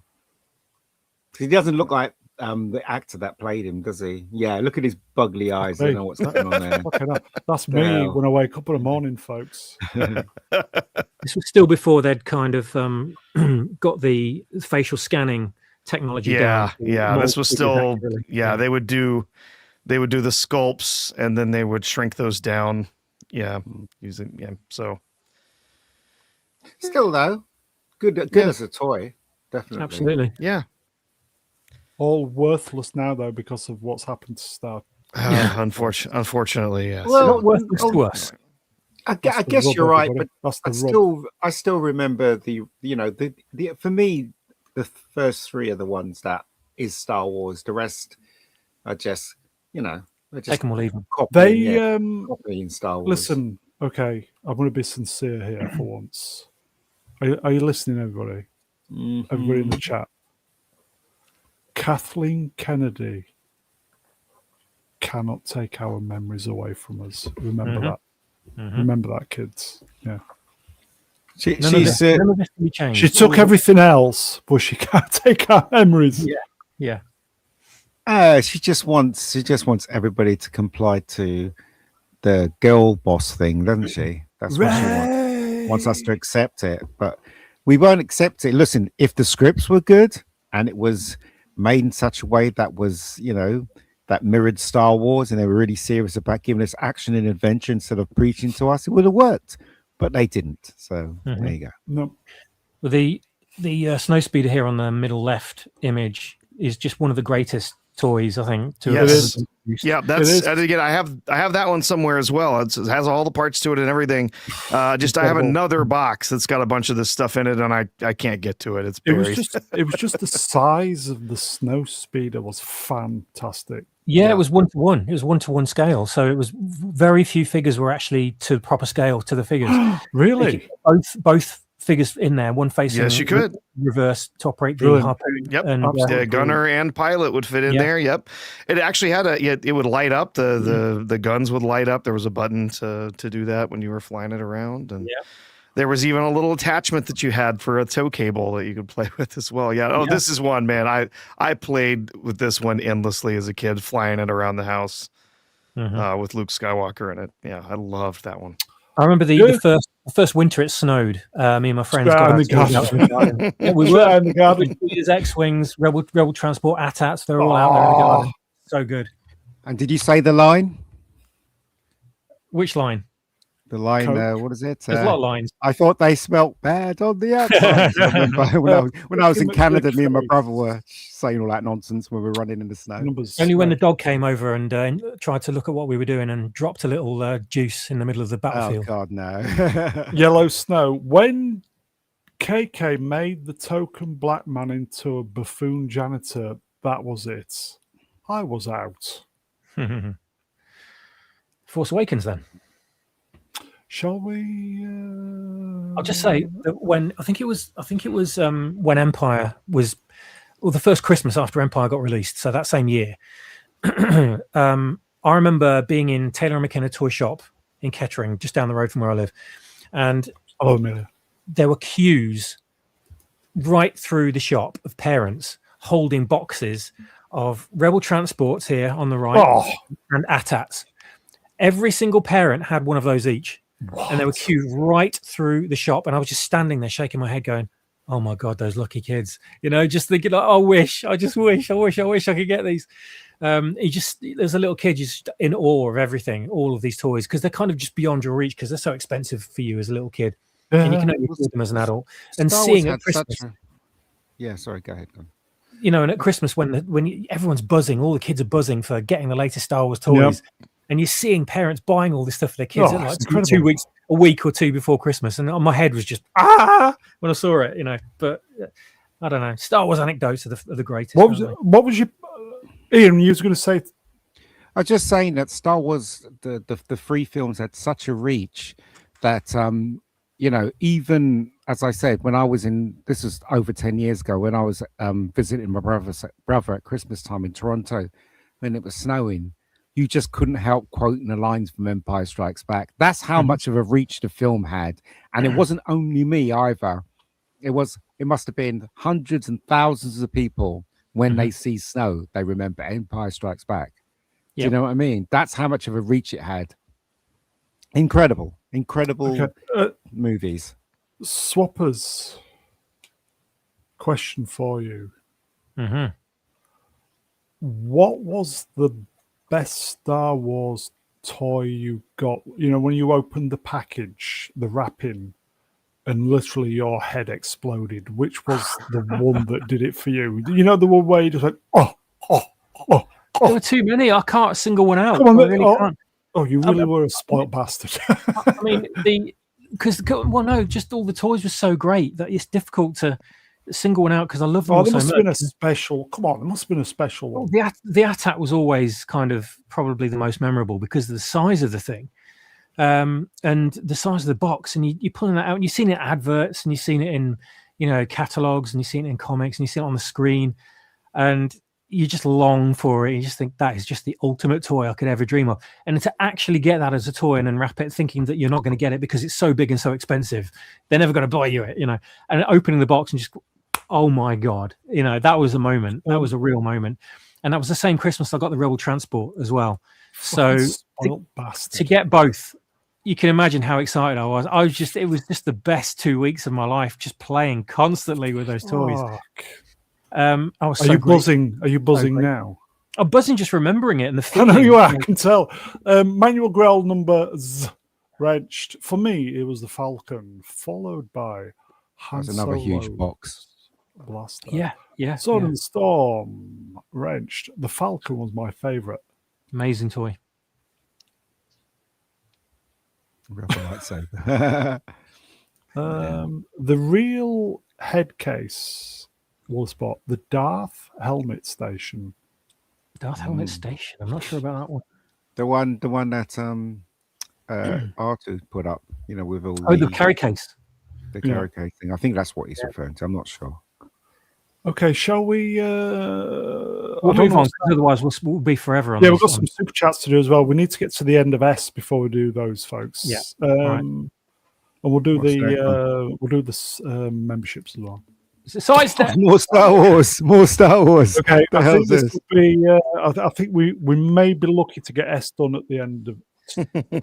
Now, the reason why I added this as well is because there's a lot of stuff on here that weren't on the other two. So there's a better high definition picture there of Yoda's hut, which is phenomenal. We've got another the Hoth playset bottom right, which I always wanted because of that turret. It looks incredible. Yeah. We've got Slave one again. We've got the AT-AT again. We've got the Falcon and Snowspeeder and Star Destroyer in the same image. We've got the Vader carry case. We've got a Yoda, which I think was a rubber hand puppet. It's a puppet. And then we've got a selection of figures from Empire. Imperial Troop Transport. Yes. Bottom left-hand corner. There we go. Yeah, I had that. Yeah, the Imperial Troop Transport. Amazing. It wasn't big. It wasn't that big, but it could carry 6 figures and 2 pilot figures in the front, and the back opened as well, and you could put C-3PO and R2-D2 in it, and it had a push button sound effect on the top here. Prof knows this. You press it, and it had all of these sound samples that were played in I can't remember what the technology was now, but it sounded so accurate, and I was just blown away by how miraculously accurate to the movie these sound bites were. We had that was not one that I had, but I had a friend that had had that transport. It was a great little toy, even though it was never shown in the shows, although it was introduced actually into Star Wars in the shows when we got to the Disney movies. Yeah, Mandalorian. Yeah, the trooper, and actually in Rebels, I think, is the first time they showed it. Wasn't the transport, the troop transport? Didn't that kind of go full circle and was brought into the Mandalorian? It was, yeah, and Rebels, Rebels. That was kind of made up, wasn't it, for this toy range? It was, yeah. And they did base it. They did base it on some little transports that you see carrying some of the characters around inside the Hoth base. Mm-hmm. Yeah, but it was basically just a go-kart with a bunch of chairs on it. So they wanted to do something more interesting with it, and so they made the troop transport out of it. Yeah. So we got Darth Vader's TIE Fighter at the top here with the wings wrongly assembled on it. I did have that, and it was superb, and it had a light-up blaster feature on the front, which is really good. A couple more mini rigs here, one of which I never had, which was the one with C-3PO. A couple of droids in it, C-3PO and R2-D2. And the twin pod cloud car, which I never had. I saw a kid playing with that once, and I thought, oh my God, look at it, it's amazing. And I never had it, never saw it on the shelf. Yep. Very, very scarce toy. Oh, yeah. Sorry, there's the Vader helmet there. Yes, I can see it there next to it. Yep. And then there's also Vader's TIE Fighter up there, which is another one that I did have. That one. You were asking earlier about the one that it does have the wings on backwards. But the Star Wars toy that blew your mind when you opened it at Christmas. That was it for me. I lost my mind. I couldn't believe I got Vader's TIE Fighter. Yeah, somewhere. I think, like I said, I've got another box stuffed away somewhere that has the rest of these toys. But unfortunately, that was one that tended to break easily. The joints that held the wings onto the side of the TIE Fighter could explode. You could press some buttons and they'd shoot off. But the plastic and the joints they used there ended up just over time getting really brittle, and they fell apart. Mm-hmm. Yeah, I never got any Star Wars toys. Let me get my little violin out. Never got any toys Star Wars. Yeah, I had to play with my brothers. And you got your Enterprise sat on as well. You don't have absolutely not having a good time when it comes to toys. The TIE Fighter on screen here, the white one, is the original. That was brought in either with the original Star Wars line or with Empire Strikes Back. And that's the one I always wanted. And I never saw it anywhere. Never saw it on the shelves. Never saw it in toy shops anywhere. And I just always loved the TIE Fighter design because it's just unlike anything. It wasn't like any Earth vehicles. It wasn't like any jets, and nothing, no planes, nothing looked like that. And I just thought it looks incredible. And that whole sequence in Star Wars where they're trying to fend off the TIE fighters with Luke and Han in the gunner seats, and the TIE fighters are flying around, and you're just looking at them going, oh, that looks so good. I want one in my hands, and I never had one. It's one of those toys that I just never managed to have. Yeah, the Millennium Falcon was the one I always wanted it, and I just never could get one. Yeah. Mm-hmm. Yeah. Well, you could always buy yourself one as an adult. I think there's a few out there. Could do. It's the space, though, isn't it, to store them? That's the problem. Exactly. Yeah. It was if it's any consolation, Prof, it was amazing. The Millennium Falcon. All of the sorry, Prof, just quickly, all of the Empire figures here in the center on the left. This is the reason why I've got this double page spread up, because it's all Empire centric. The toy line really hit its stride when Empire came out, because there was so much stuff from that movie. So much. It turned into something. You know what? I was really surprised that they actually had a toy that was a decent size for the AT-AT, because let's face it, they could have just made one where the legs didn't bend or anything like that, and it was a lot smaller. Do you know what I mean? But they went out of their way. I don't know what company this was, but Kenner. Kenner went out of their way to make the Empire Strikes Back toys really good. This is Palitoy, isn't it? This is the British side. I don't know. Well, Palitoy distributed. It's exactly the same thing. They were an arm of, basically they were in partnership with Kenner. Yeah. Here you go. Amelia Bedelia Ranch. Hello, Amelia. Vintage toys were made to be played with, but collectors ruined. They were. Well, the thing is, they weren't vintage toys at the time. They were just toys. Now they're vintage toys. But my friend Kevin, his dad used to collect the cards. He was crazy about the cards, and he just used to. The red and the blue ones. And I remember he was missing one card for out the numbers. And every time we went round his house, his dad would say to us, "You want some chewing gum?" Because he had all these. He'd brought all these, and he couldn't get that one card. And all these chewing gums from, you used to get the chewing gum in there when you opened up the pack. Anybody remember that? Oh, the baseball card type things. Yeah. So he used to open up the pack, and he used to get a chewing gum in there as well. He used to have all these chewing gums because he was looking for that one card. He used to buy loads of them and not get that one card. It's quite funny. Yeah, and he had the toys as well. His dad had all the toys, all the Star Wars toys, and he wouldn't let us touch them. He wouldn't even let us play with them at all. You could I kind of get why. I do get why, but they were meant to be played with. Yeah, he was a collector. That's why he collected everything. He collected all the football cards, collected the card. Do you remember in PG, what is it? T? They used to have cards in there as well. He collected all of them. Oh my Anybody remember that? Yeah. Ian, you must remember that, surely. What's that again? Sorry. When he used to get PG tips. Yeah, with the cards and had cards. He collected all of them as well. He was a collector. He collected anything that was collectible. God, that'd be worth a fortune now if he had all those. Yeah. I remember I've got a complete. Who remembers Tazos? Yep. I have the complete set, including the binder of the Star Wars Tazos. Wow. Nice. Did you know, right? when they advertised those Tazo, that Tazo collection when they came out in the 90s? No, I haven't. I didn't see the point in Tazos myself at the time, but a friend of mine was a friend of someone in retail, and he ended up getting 2 post display sale giant Tazos that were hanging from the ceiling. I think in Woolworths or something like that, of the Death Star. So these things had Death Star prints on them, and they were like in 2 pieces, and they were circular, and they slotted together like you could slot Tazos together, and you could. When they were slotted together, they made like one giant sphere, basically, and it was Walker's Tazo promotional. Well, I had it until a few years ago, and I had to sell it. So I don't have it anymore. Sadly, it was in the attic. The thing is with the Tazos. Hold on. What's this? Hold on. Oh wow! The card. Look at that! Wow. Are these sealed? Yeah, they are indeed. Like they are, yeah. Oh, but ours wasn't.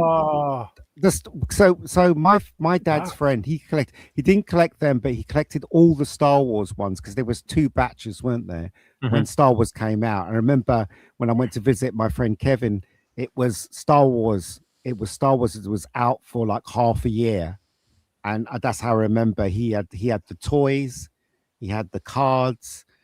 He was just a collector. He used to collect everything that was collectible. And I remember he showed us. He had the Millennium Falcon, and he showed us, and he was saying to us, because Kevin was saying, Dad's getting someone to make a real one. I mean, that's the toy. You know, he's getting someone to actually make one for him. You know, slightly bigger. So, but I never get to see that. That goes to show how crazy people were in those days. Oh yeah.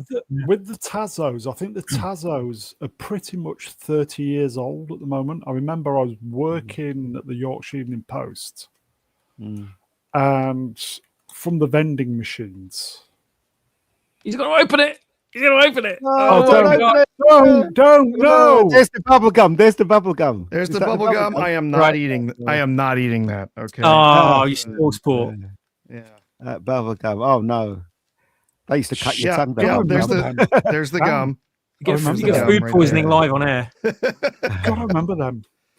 Those cards are great. Look at that. Look at those. Oh, that takes me back. Amazing. Yep. So I have these. I actually have, the reason I don't mind opening one of these is, first, I have the entire set already collected. And I also have 3 unopened boxes of these cards. Hold on, one more. Wow. Bear with me. 3. I have 3 unopened boxes of these cards, because here's what would happen. My stepfather used to work for a distribution center that served a bunch of gas stations. You don't get this on Nerdrotic, by the way. Yeah, no, we used to work for a distribution center that served. Oh, there's the sticker. Fuck. Just eat it. But yeah, he worked for a distribution center, and what would happen is sometimes these boxes would arrive damaged. And when that happened, they would send them back to the distribution center. And so when that would happen, they were basically garbage. And so he would collect all of these boxes of baseball cards, various different collector's cards and stuff, these boxes that came back, and he kept them for decades. Wow. And back to 3-4 years ago, he started going through them all and just distributing them, because he didn't have the time to go through them, sell them, whatever. And so he had hundreds of those. It's amazing, isn't it? He was sharing with people. So yeah, I have 3 unopened, or there's the boxes are not sealed, so they're worth less money than if you tried to sell the whole box. It's amazing. But, I have a whole bunch of those still sealed up and unopened. I had this friend. I think I've said this before. I had this friend. He was really good at making models, and he built the Sulaco. He built it for himself, and then this guy at a shop wanted to buy it off him. And it was, I remember my friend, his name's Andre, and I remember going around his house, and I was like, that's amazing. What are you building there? And he goes, I'm building the Sulaco from Aliens. I'm like, what? So I saw how he made it. So basically the actual solid bit was wood. And then he collected all these Airfix models and stuff and started, he had loads of pictures of it. Yeah. And after he finished, it looked like the one in the movie. It was amazing. And it was I think it was 6 foot. When he finished, it was 6 foot long. Yeah. And then this guy from the shop saying, I'll give you this. I think he gave him like $4 grand or so. No, I think it was $3 grand for it. He gave it. Amazing. Yeah. Okay, I was going to say a very, very boring Tazo story, but I think Prof blew it out of the water. Sorry about that there. The Tazos were in Walker's Crisps, and everybody used to buy the I remember. We had a vending machine, and everybody was buying the crisps from the vending machine, and I just literally scrounged all the Tazos. So I actually I don't think I bought any crisps to get a full, complete set of Tazos. I had to, you could send off to Walker's and buy ones who were missing and the folder. So I bought the folder, and I think I was missing about 5 to complete the set. Yeah, so I've got the complete set. Yeah, so yeah, amazing. As I said, there's amazing time. Then again, right? We think it's amazing because we lived through it, and people of today, kids of today, they won't understand what we're talking about. So, it's just a different time. Shall we see what's next? I don't know what's next. Is it again? Oh my God! Look at that again. Christ. Okay, we will get to the super chats eventually. Oh, look at that. Yeah, but why put this up? It's the same thing as the other pages. Well, we've got the Sandcrawler play sets. So on the bottom left here, we've got which is like basically a cardboard play set called Land of the Jawas with the escape pod from the Tantive 4 and a Jawa, I think, on it, which was very, very rare, hard to get hold of, and I never saw in the UK. We've got I think it's the Cantina play set above that, which is basically just a plastic molded base with the cardboard backing and a doorway. Very, very simple, but our imaginations did most of the work for us back then. And then you've got the amazing Hoth play sets at the top here, which I always wanted, never had, with the breaking ice bridges and the gun emplacements and stuff, which just looks incredible. Amazing. Yeah, amazing. And then we've got a couple of, I think they're not die-cast, they are actual full-scale ones. Twin Pod Cloud Car and the Snowspeeder again, just because they look great. And then we've got a radio-controlled sandcrawler, sorry, in the middle. And it's not full scale, obviously, it's only very small, but it actually had a remote which you could press and it would roll forwards and I think backwards too. And you could put your action figures inside it, which is kind of a pre-AT-AT sort of thing without the legs on, I suppose, which is just an amazing thing. And if you have one of those, you're extremely lucky and it's worth a fortune, absolute fortune. And then below that, we've got which looks like, I think it's the Droid Factory playset, which is kind of Jawa themed, where it comes with an R2D2 with a central foot, which the figure on the card never had. When I always wanted that, seeing it in the catalogue, and I just saw it and go, how has he got 3 legs? I don't understand. Oh my God, that's incredible. And then next to it, you've got the AT-AT playset, Hoth playset, which is obviously nowhere near as good as the actual AT-AT, but so it's a cardboard backing, very much like the Land of the Jawas, with a snow molded base, which you can kind of have like a pseudo Hoth battle if you want, if you haven't got enough money to afford a £33 AT-AT. But yeah, just more amazing photos that just look great and just tap into that whole zeitgeist of the time. And this was the Return of the Jedi and Empire Strikes Back crossover period, so we were getting catalogs with both in them. But as I said, sorry, cut you off. As I said, the Empire Strikes Back was a phenomenal time to be a Star Wars fan because there was so many toys, so many figures, so many characters. It was just going into a toy shop and looking at the shelves and seeing the action figures hanging on the pegs. It was like a wonderland.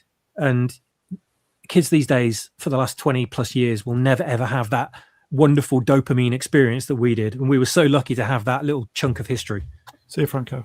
I'm also going to say, right, obviously, KK just screwed everything up. All this merchandising of new Star Wars, which could have literally just been a license to print money, but instead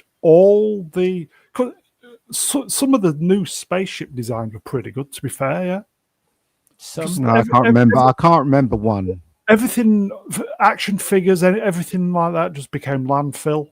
Yep. No one wanted them. You've got to appreciate. You've got to love what you're seeing on the screen to want to own a piece of it. And if you don't love what you're seeing on the screen, no one's going to care. No one's going to think about it again, and no one's going to want a piece of merchandise. The movie's only part of it. Yeah, it is. It's all these toys and the imaginations of the kids playing them. Also, though, they're up against the phone and TikTok and all that stuff for the younger generation as well. I'm not saying that's an excuse, but I'm just saying that's if the Star Wars had been good, it would have sold toys, but it wasn't, was it? It was shit. So what can you say? It's been said over and over again, isn't it?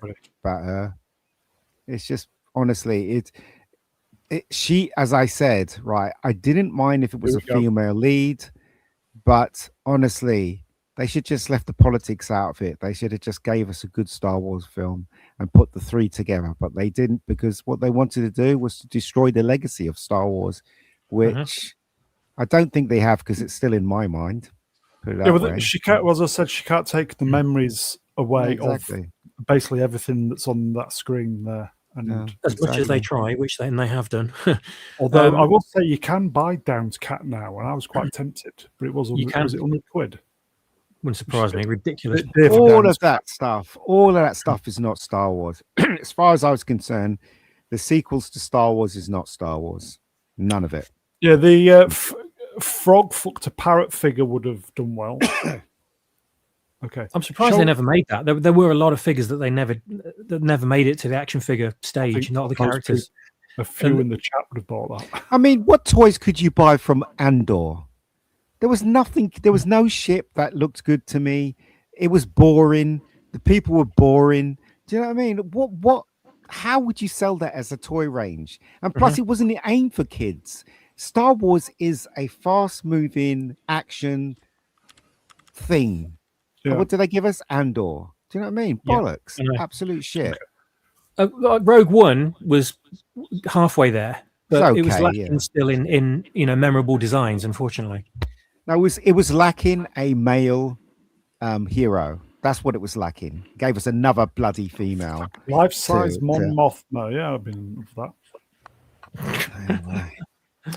Okay. Yeah, everybody's saying K2SO.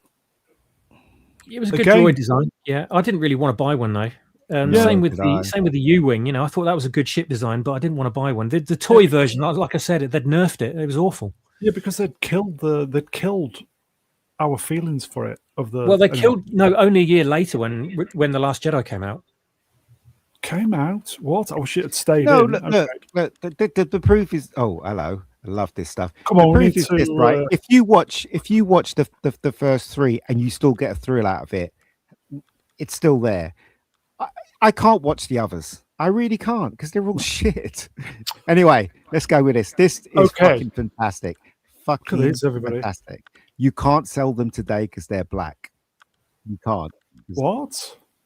Because when you sell a gun as a toy, the color can't all be black. It has to have red or green at the top, or to show people it's not a real gun. Yep. So there you go. Is it because I was black? Because I was black, man. In it. In it. In it. Rice and peas. That Stormtrooper one, that's freaking amazing. That's the E11 blaster rifle. It didn't sound, but E11. There is a frog fucked a parrot figure. Nowadays there is, yes. Oh, absolutely brilliant, isn't it? Look at that. The laser rifle I got as a Christmas present one year. Still got it? Just loved it. Sadly, no. I really wish I did. It had a great laser shooting sound. You press the button, and there was like a dead man button as well that you pressed at the same time as the trigger, and it'd make the laser shooting sound. And the barrel inside the barrel, there's like a cylinder inside the barrel, would spin round at the same time. There's like an extra little feature, and you could look down the sights as well, and the stock handle would actually fold out, so you could have it in different configurations. So you could have it what it looks like on the bottom left, or have it as it's shown in the packet here. Just an amazing piece of kit. It's just, honestly, just live action role playing Star Wars, running around shooting each other with these guns was just as fun as actually playing with the figures. Just brilliant. A friend of mine had the Han Solo blaster here and brought it to school one day and got it confiscated because they weren't, there was a policy where no guns were allowed on the premises of the school. Yeah, I think he got it back eventually. Yeah, but he got it taken off him at playtime. Gutting, though, absolutely gutting. But that's an amazing piece. What idiot decided to put Empire Strikes Back on bloody Han Solo's gun? Oh, here we go. The fuck? And what about the orange trigger? What the hell is that? Welcome to Mega Geek, the purist. Seriously, no, as a toy alliance. As you play with toys, that's what went through my mind when I was playing with toys. My OC is bad as well. Why doesn't this look like the real thing? There's no excuse for it. None. Because you wish it. It would only take a little bit of modification, wouldn't it, to get that to look like the real thing? Just peel the sticker off and paint the trigger black, and then you're done. You shouldn't have to do that. You shouldn't have to. It should come the way it was in the movie. It should. But I don't understand who makes the decision here. Oh, wait a moment. Let's make the trig orange. Yeah, Okay. that'll be better, won't it? You Okay. See on the bottom right here, Ian. This was sold in two versions. There's one that came out with Star Wars, made by Palatoy here, and then we had the Empire one. And I think they were starting to realise that they needed to make things look a bit more like toys at the time, so that's why we got those modifications. But the Star Wars branded one on the bottom right looks pretty much accurate, apart from the fact it's got a Star Wars sticker on it. Yeah. The thing is that the I think the thing at the top was meant to be silver, isn't it? The sight. Not the sight. No, not the sight. The barrel was meant the at the top was meant to be silver. Oh, is it not in? Yeah, the barrel tip tip is silver in the film. Yeah. So I don't understand why doesn't it look like the thing in the film? Why doesn't it look like the gun in the film? We didn't care. We didn't give a damn. It was just still. I did when I was a kid. I can hear echo. Okay. As a side note, you know the pulse rifle from Aliens? Yeah. Mm-hmm. Somebody's producing a one. Yeah, I know. Yeah, I know. And it's relatively cheap, if I remember rightly. I've got one. No, I mean somebody's doing a new one. Well, Nerf made one a couple of years ago. Yeah, but somebody's doing one that's accurate to the movie. Where's this? Where did you see it? I don't know. I saw it on one of the feeds. Probably was it last week? The Aliens pulse rifle. Yeah. I know that there are some companies that have made like airsoft ones, but they're ridiculously expensive. But you've got to really love something to actually go that far. As I said, I was watching a video where somebody was building a life-size version of the Eagle in Space 1999. Life-size. You've got to be really passionate to do that. Yeah, life-size, so you can actually walk into it. It's bloody outrageous. Are you sure you're not getting it mixed up? But there's a new documentary coming out for the 50th, and they've built the interior and everything. Nope. And they built it, and they built the whole thing because that's in that documentary where the guy goes and visits him in America, and they built a life-size version of the Eagle. It's in that documentary that you mentioned. It's a black guy, right? It's a black guy. Yeah. They built the interior as a full one-to-one. Yeah, that's one person. And then another person built the whole bloody thing. I think it's in California or somewhere. Oh, well, I don't know. Where they were building it. Yeah. Passion. That's what it is. Okay. I think the Aliens pulse rifle was about 40 quid, which I thought was quite competitive. No bloody way. Look, see, courtroom. The Nerf one I've got, which is basically a toy, right? Cost over 100 quid. I think it was 150 quid or something. I'm sure it said 40 quid. And I thought, fucking hell, that's pretty good. I can't believe it. Look, courtroom man 154 wrench says, yeah, there's a life-size one. I looked it up the other day when Mega mentioned it. So I know there was a geezer in Denmark or Sweden or somewhere that built a really like a 1/4 scale one. No, somebody's built a huge fucking great big one. Yeah, it's crazy, right? Okay, shall we move on then? Yeah. Next. I don't know what's next. We can finish S maybe today. Possibly. I was joking when we started that S was going to take us 2 hours. I didn't actually know it was going to take us 2 hours. So we've got more mini rigs here on the top left. Yeah, I don't really like these. 2 of them from Return of the Jedi, and the rest, I think the others from Empire. And I still absolutely love the designs, even though they look, they never appeared on screen. But I think they're worth mentioning because I think this is really showing some great ingenuity by the designers, Palatoy and Kenner, for these. And they really do fit the line, whether you like them or not. They were trying to get the money from families that didn't have the money to spend on the larger playsets and larger toys. There you go. So, yeah. It works. Though I will say, I had a friend that had the one that's up there in the top left, the sort of brownish red one. Yeah, me too. I thought that one was so weird though, because basically all it did was it sort of flipped out and it like turned the spaceship into like a tower that stood there. It was so strange. I didn't know what it was supposed to be, but I kind of liked it anyway. I didn't care. I don't know. But that's the entire set of mini rigs there in the bottom left. Yeah. And then and then on the right, we have the full lineup of figures, even including, I think, the final ones, because the Manaman's on there, which is the bottom right, that strange, large, yellow-looking character. But just worth putting that image up there for nostalgia purposes. I always You got just the Rancor as well.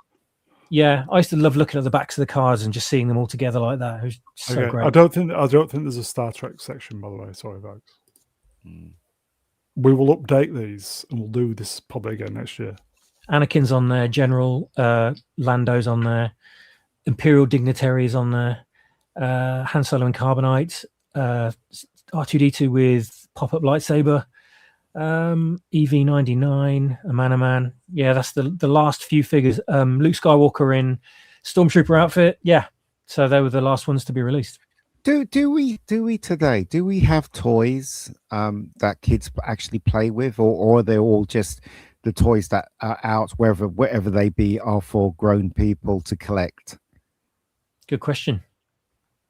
I think there are toys out there, but not in the same way as not in the same, because I've been to places like the Entertainer and Smythe's in the UK, and they've got shelves and shelves and shelves full of stuff, but nothing like this, if you know what I mean. This is kind of a toy that doesn't really exist anymore. You know, action figures, play sets and vehicles from a movie or from a very long running theme. We don't really have that anymore. It's all kind of Marvel and Cindy and not Cindy anymore, but those long running franchises, and maybe sort of things like Jurassic Park and things like that, but nothing like this. I remember one Christmas the Entertainer where I live closed down for some reason. But anyway, I remember one Christmas I was in the Entertainer and I was going to get a toy from my nephew Leo, who's 5. He loves Marvel and he loves Iron Man. And I remember seeing this Iron Man figure. It was like, I don't know, it was quite big. And I thought, wow, I'll get him that. But then when I looked at it, I realized that he couldn't bend his shoulders. It couldn't move his wrists. It was just one solid block. Do you know what I mean? And I was like, why would you make a toy like that? How is the kid meant to play with that? You can use it as a doorstop, but that's about it. You know what I mean? I know when you compare that to the $6 million man toy, right, with all the play features. Yeah, it's ridiculous. It looked nice, but it's like, if this is for a kid, what's he going to do with it? Yeah, he can't even turn his wrists. You know, when the little circle on his hand and the things come out of his hand, he can't even turn his wrists up. Do you know what I mean? It's like, why would you make a toy like that?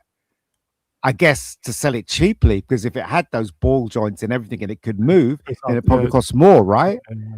But it's ridiculous, isn't it? They just look awful, don't they? They look terrible, those things. They're just big blocks of plastic and just don't do anything, really.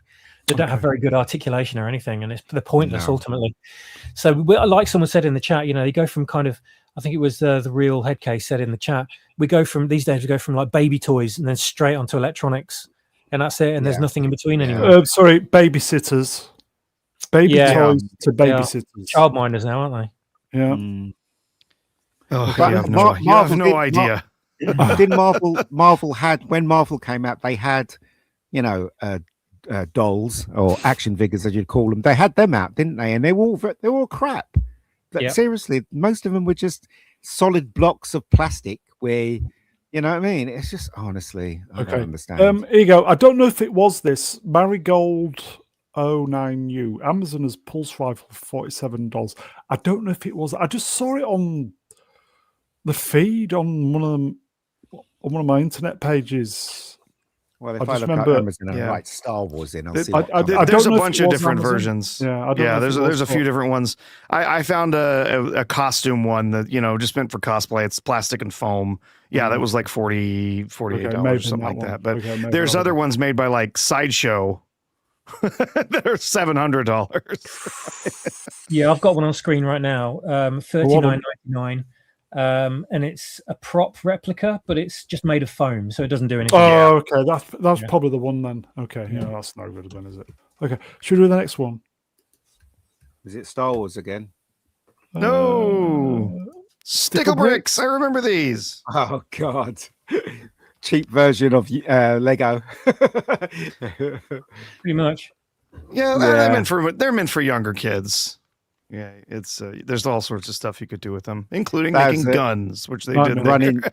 Running joke we used to have when we were kids, because we always used to think stickle bricks were really cheap and nasty. Every Christmas, our friends used to say, "Yeah, have a good Christmas. I hope you get stickle bricks for Christmas." Yeah. It was kind of an insult, really. But yeah, I think it was a waste of time. I never liked stickle bricks at all. They were all right. They were all right. Nah. Okay, They're pretty rubbish. Like Very in the middle here, all I did was make guns with them. Oh dear. The cat's woken up, by the way. Very progressive with the colours on that bombshell. Yeah. Stock car smash up. Now I do remember this. Yeah, this is a 1970s toy. This one, Palatoy again. Yeah, and a little bit like Wham Bam Sam that we saw earlier on. These aren't radio controlled though. What you do is you've got like a ripcord that you push through the center of the car, and a central big wheel in the middle of the car, and that rotates, and then you just basically point the cars at each other, and then bits break off, and that's the toy. And I did have this as like I got it as a 2 or 3 year old one Christmas. And this was you pull that zip cord, don't you? Yeah, I absolutely loved the designs of the cars, and I wanted to play with them like real cars, but you couldn't because the wheels didn't rotate. So they kind of skidded across the carpet towards each other and broke apart, and you couldn't play with them like regular cars, and it just really used to annoy me. You know, Ian, like what you say about banging. They don't look authentic to the how they should be. Yeah. So the wheels never rotated, so it always pissed me off as a little. Even as a 3-year-old, I wanted authenticity. Yeah. But these were pretty popular at the time. As a kid, that always used to piss me off when I used to get a toy based on a TV show or film. Here we go. Didn't look like it. No, I'm just saying it always just pissed me off. But did you return the? I'm not accepting this because it's no, because there are presents from my parents, so there's nothing I could do about it. Okay. It's just silly. Okay, let's move on then. We're getting towards the end of S. I thought we could have finished this tonight. Not happening. Stretch Monster. Yeah, I remember Stretch I never had any of these. I never touched these in my life. They always looked a bit weird, but they were a thing. My mate had one of these. 70s, this was. He had Stretch Armstrong, yeah. It was incredible how you could literally get the arm to go like that. Yeah, it was incredible. How on earth it didn't snap is beyond me. Stretch Armstrong. Yeah, it could stretch quite far, actually, as I recall. My friend used to have one of them. Big good chest workout. I used to thought it was pretty rubbish, actually. I remember thinking as a kid, this is a rubbish toy. What do you do if you just stretch it after you've done exercise. That? Well, yep, exercise. I don't know. Did you ever break one? No. It wasn't my toy to break, although it would have been fun if I did. Inside was actually basically it was a really thick solution of like starch and corn syrup, and so it was this sticky, disastrous mess. If it broke, actually managed to tear one open. But it never used to stay when you stretched it. It used to go back, didn't it? Yeah. So it's like you could play with it when it had long hands or anything like that. It's a bit of a weird toy. Okay, let's move on then. Can you guess what it is? You should blur out his face. Stylophone. Oh God, I remember this advert. I really do. My sister had one of these. Yeah, it's a terrible. Well, I don't know. I've never wanted one. If you were into music, it was okay. Yeah. If you were that, what's funny? My brother-in-law got one of these for Christmas this year. Yeah, because they've been reissued. Stylophone do synthesizers as well now, so they do like a range of kind of musical instruments. Yeah, he's a musician, so it was kind of a gag gift, but he loved it. He thought it was great. Yeah, you can get all singing, all dancing stylophones now. Did he die? Rolf Harris. Yeah, he died. Yeah, he died. because he got released from the prison, didn't he? Yeah, I think he served his time. Then he didn't last. Yeah. He didn't last long, if I remember correctly. No. Anyway. I like what it says at the top there. My electric finger. Well, that's one. That's one for it. That's one word for it. Okay. Shall we move on then? Oh, Subutio. This is what I was talking about. So they had Subutio, which was really, really popular, and then they had this other little big league where you used to flick their leg back and they used to kick the ball. Do you remember that one, Ian? Yeah. So they had both. We preferred the other one. Subutio was just a bit rubbish. You had to flick it with your fingers. Like, what the fuck's that all about? So didn't have a huge ball as well. It did, yes. Yeah, I remember. Some people, obviously, there was Subutio leagues with all the really good players. Yeah. I would imagine once you got the knack of it, would be pretty good at playing it. And watching people who could play it would be pretty good, to be fair. But there you go. What was the other one called? 70s? Sorry? Yes. Was it Little Big League or something like that? Where on the leg, it had a little stick thing, and you used to pull the leg back and you used to kick the ball. So if the ball rolled to one of your players, you just pull the leg back and it kicks the ball rather than flick the whole guy flies across the pitch and that kind of thing. I don't know. I can't find it. But again, this is like a big trick, isn't it? Just as I was saying to Professor Artoo, you look at the picture and you think, wow, but then if you get it, you don't. That's not included. The crowd or the nothing. There were accessories you'd have to buy those. Yeah, you have to buy. Yeah, nice jumpers though. Look at those. Look at those collars on their shirts. Amazing and the hair as well. And the hair. Is it called Little Big League or Big something? I can't remember. Maybe I should look it up. Okay, that's Subutio, everybody. Oh, I remember these. Super Soaker. Yeah, summer. Have a lot of fun in the summer shooting people. Anybody remember these? Yeah, I remember these. Yeah, I remember these. I never had one, but we just had basic water pistols, I think, and empty washing up liquid bottles that we filled with water and squirted each other with, which were really good, to be fair. Yeah, did the job. But these were kind of high-end kind of things, a lot of money. Yeah, probably someone, a toy maker was sitting on his bench one day and he saw kids fighting with squeezy bottles in the park, and he thought, and that's what he came up with. So there you go. What about alien pulse rifle super soakers? Yeah, well, if it's on this list, which it isn't. Remember these? Oh yeah, super soakers were great. Great toys.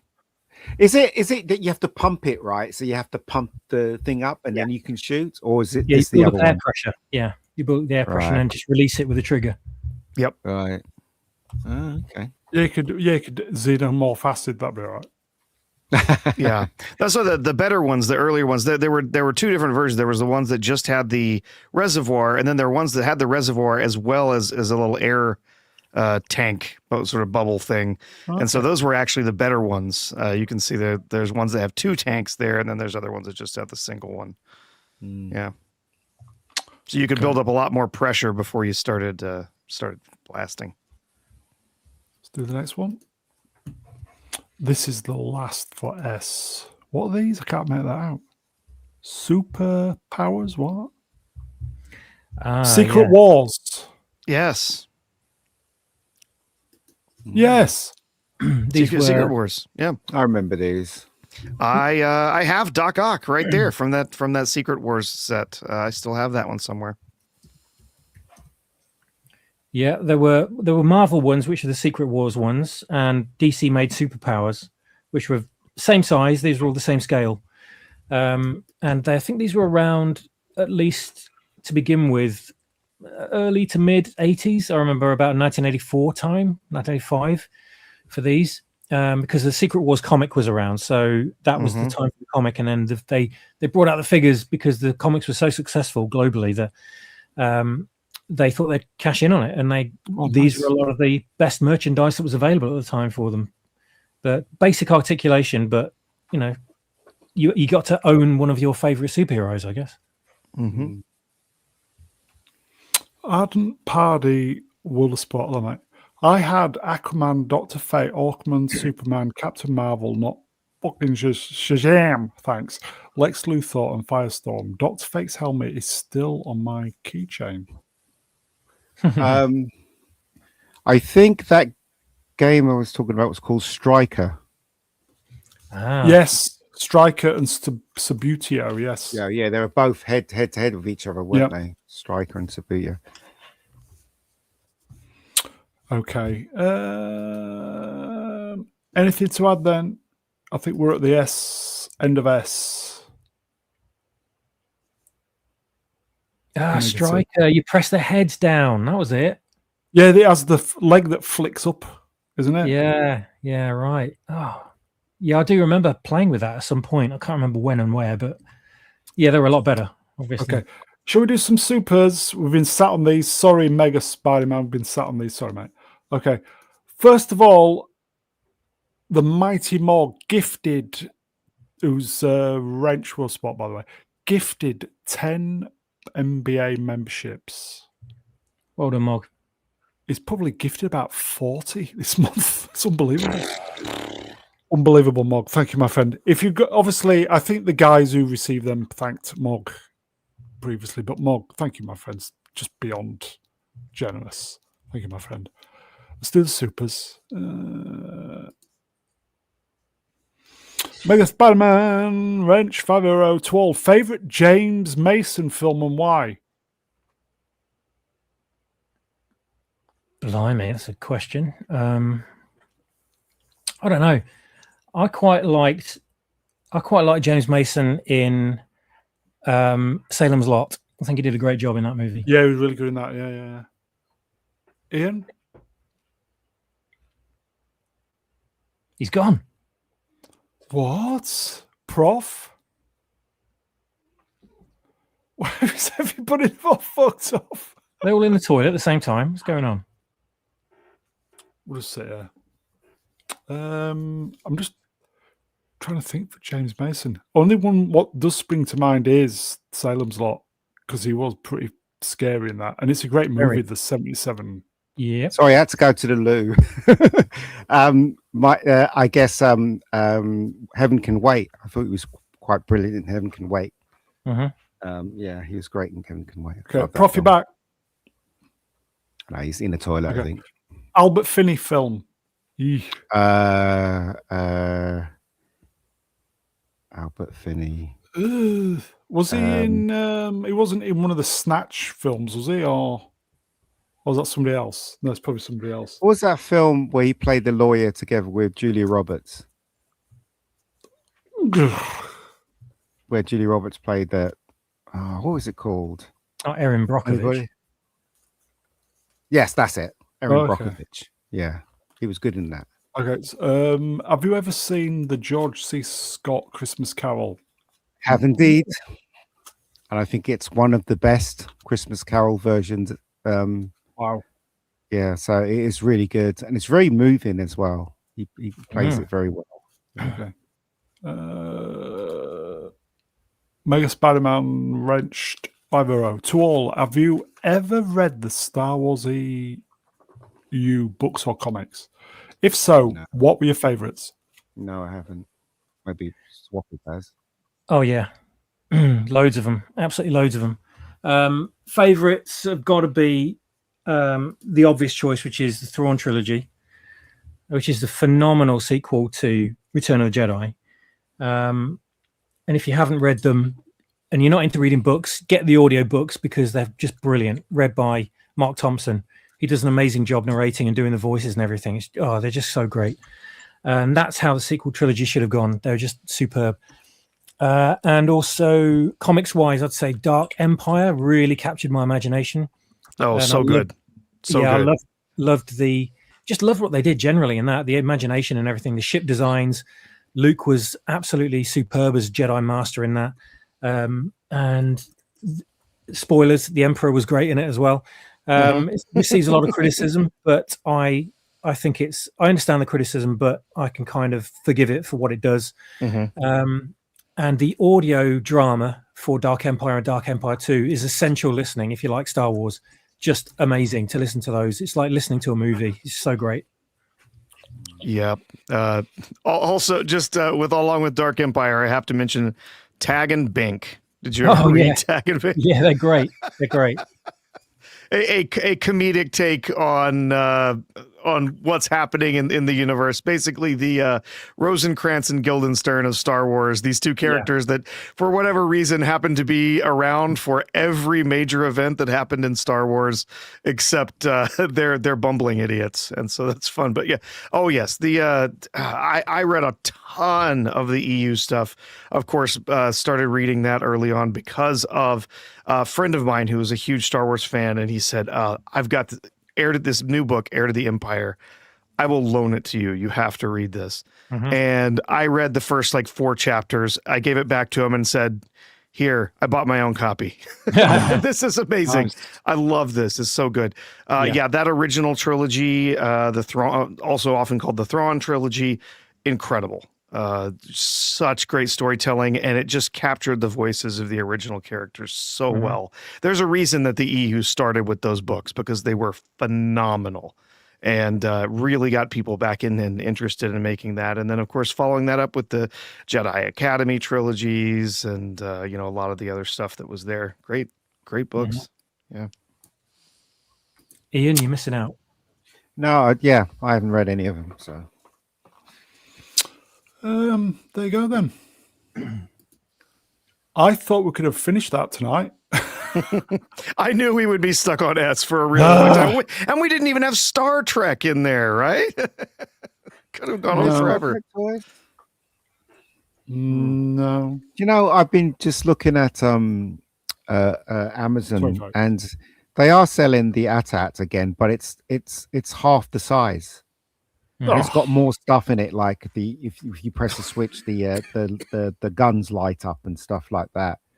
But it is half the size. It looks good actually, and the same thing with the Millennium Falcon is half the size of the original, but still has a lot more switches on it and stuff. So. It's a different toy line though. It's not related to the 175-inch figures. Yeah. If only Kathy had some source material. It's a real tragedy that you didn't have 3 highly regarded, beloved books to help you into starting your new extension of the series. She's too busy trying to tear men down in Star Wars. That was her plan, just to tear all the main men down so that the women could take over something that was created by men. Basically, that was her game plan. Yeah. And in those books, Leia gets to be a hero numerous times. She gets to explore her powers using the Force. You get to see her as a political power, and you get an entirely new female character that got introduced with Mara Jade, who's also a huge badass. But who was it written by? Was it written by men? Timothy Zahn. Oh, there you go. Yep. Ian, you're roboting. Am I? You sound fine to me. Well, maybe roboting. Oh. I'm not. No, I'm not. Am I? Someone? No, it sounds all right here. Is that me? You sound fine. You sound fine to me. I think it must be you, Brown. Roboting. Oh no. Oh no.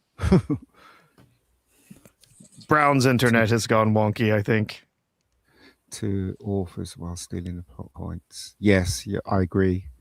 I definitely agree with that. Yeah, they didn't want to have to pay royalties to any of the authors. Eventually, they did when they had Thrawn. When they wanted to reintroduce the character of Thrawn, they did have to go back and do some negotiations with Timothy Zahn to get the rights to that character, because that character was entirely his. And so part of the deal was he got to write new Thrawn books too, which there were some that that became part of the newer version of the extended universe.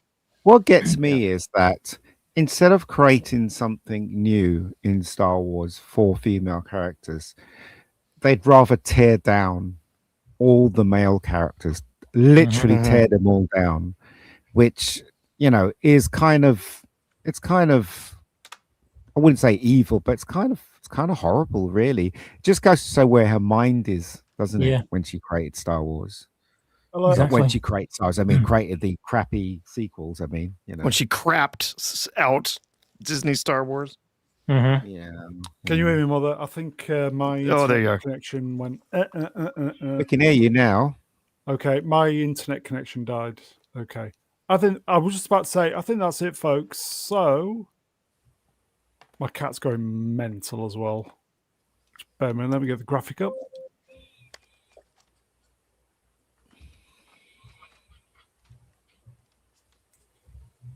Striker.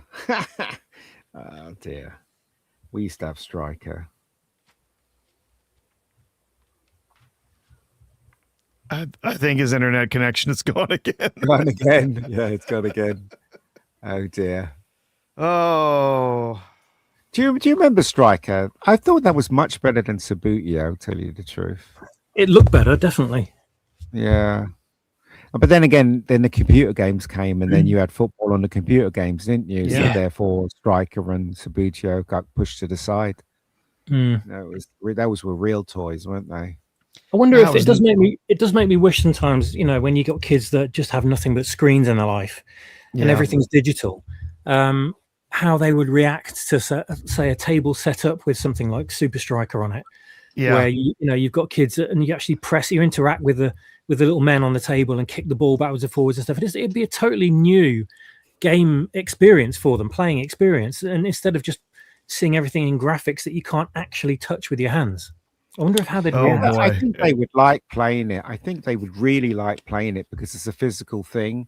But unfortunately, today, society's pushing them into social media and, you know, and anything to do with a screen. Yeah, you know, it's not the parents. It's literally social media, and when they're at school, and you know what I mean, just trying to fit in where everybody else is doing the same thing. Yeah, I kid you not. Right, when I was coming back from the cinema today, I was walking down the road, and there were a lot of people sitting on the benches, right where the mall was, and everyone I passed was looking at their phone. There was not one person that wasn't absolutely. Everyone. You were talking. Oh man, you were talking about having kids with screens and stuff earlier. They're just all staring at screens. We went out to dinner the other night, and we were sitting in the restaurant. We were having dinner, and then another couple got seated next to us with their 3 kids. Oh no, sorry, 4 kids. 4 kids. Yeah. 2 of them probably in the 10, 12 age, and then the other 2 close, maybe 4 or 5. And all 4 kids. The 2 older ones had phones that they were staring at, and the 2 younger ones, one of them still, I mean, he was young enough, he was still sitting in a high chair. They had iPads in cases sitting there with stuff like YouTube Kids and whatever, like playing in their faces the entire time. They were like, from the moment they sat down at the table. They're not even setting rules, are they? No. Okay. And on that bombshell, I think I'm back. So, chat, you are wonderful. Thank you for the interaction, the super chats. Are you speaking, Ian? I can't hear you. Can't you? 1 2 1 2. I'm joking. Screwing with you. What a wanker. Okay. Chat, you are wonderful. The technology, I think it was the internet, just the internet connection went, but we got there in the end. So, chat, you are wonderful. We will see you next time. Let me get the guests up. Professor Artoo. Cheers, Prof. Cheers. Great fun today. Great to see those of you out there live watching us in the chat. Coolest kids on YouTube tonight.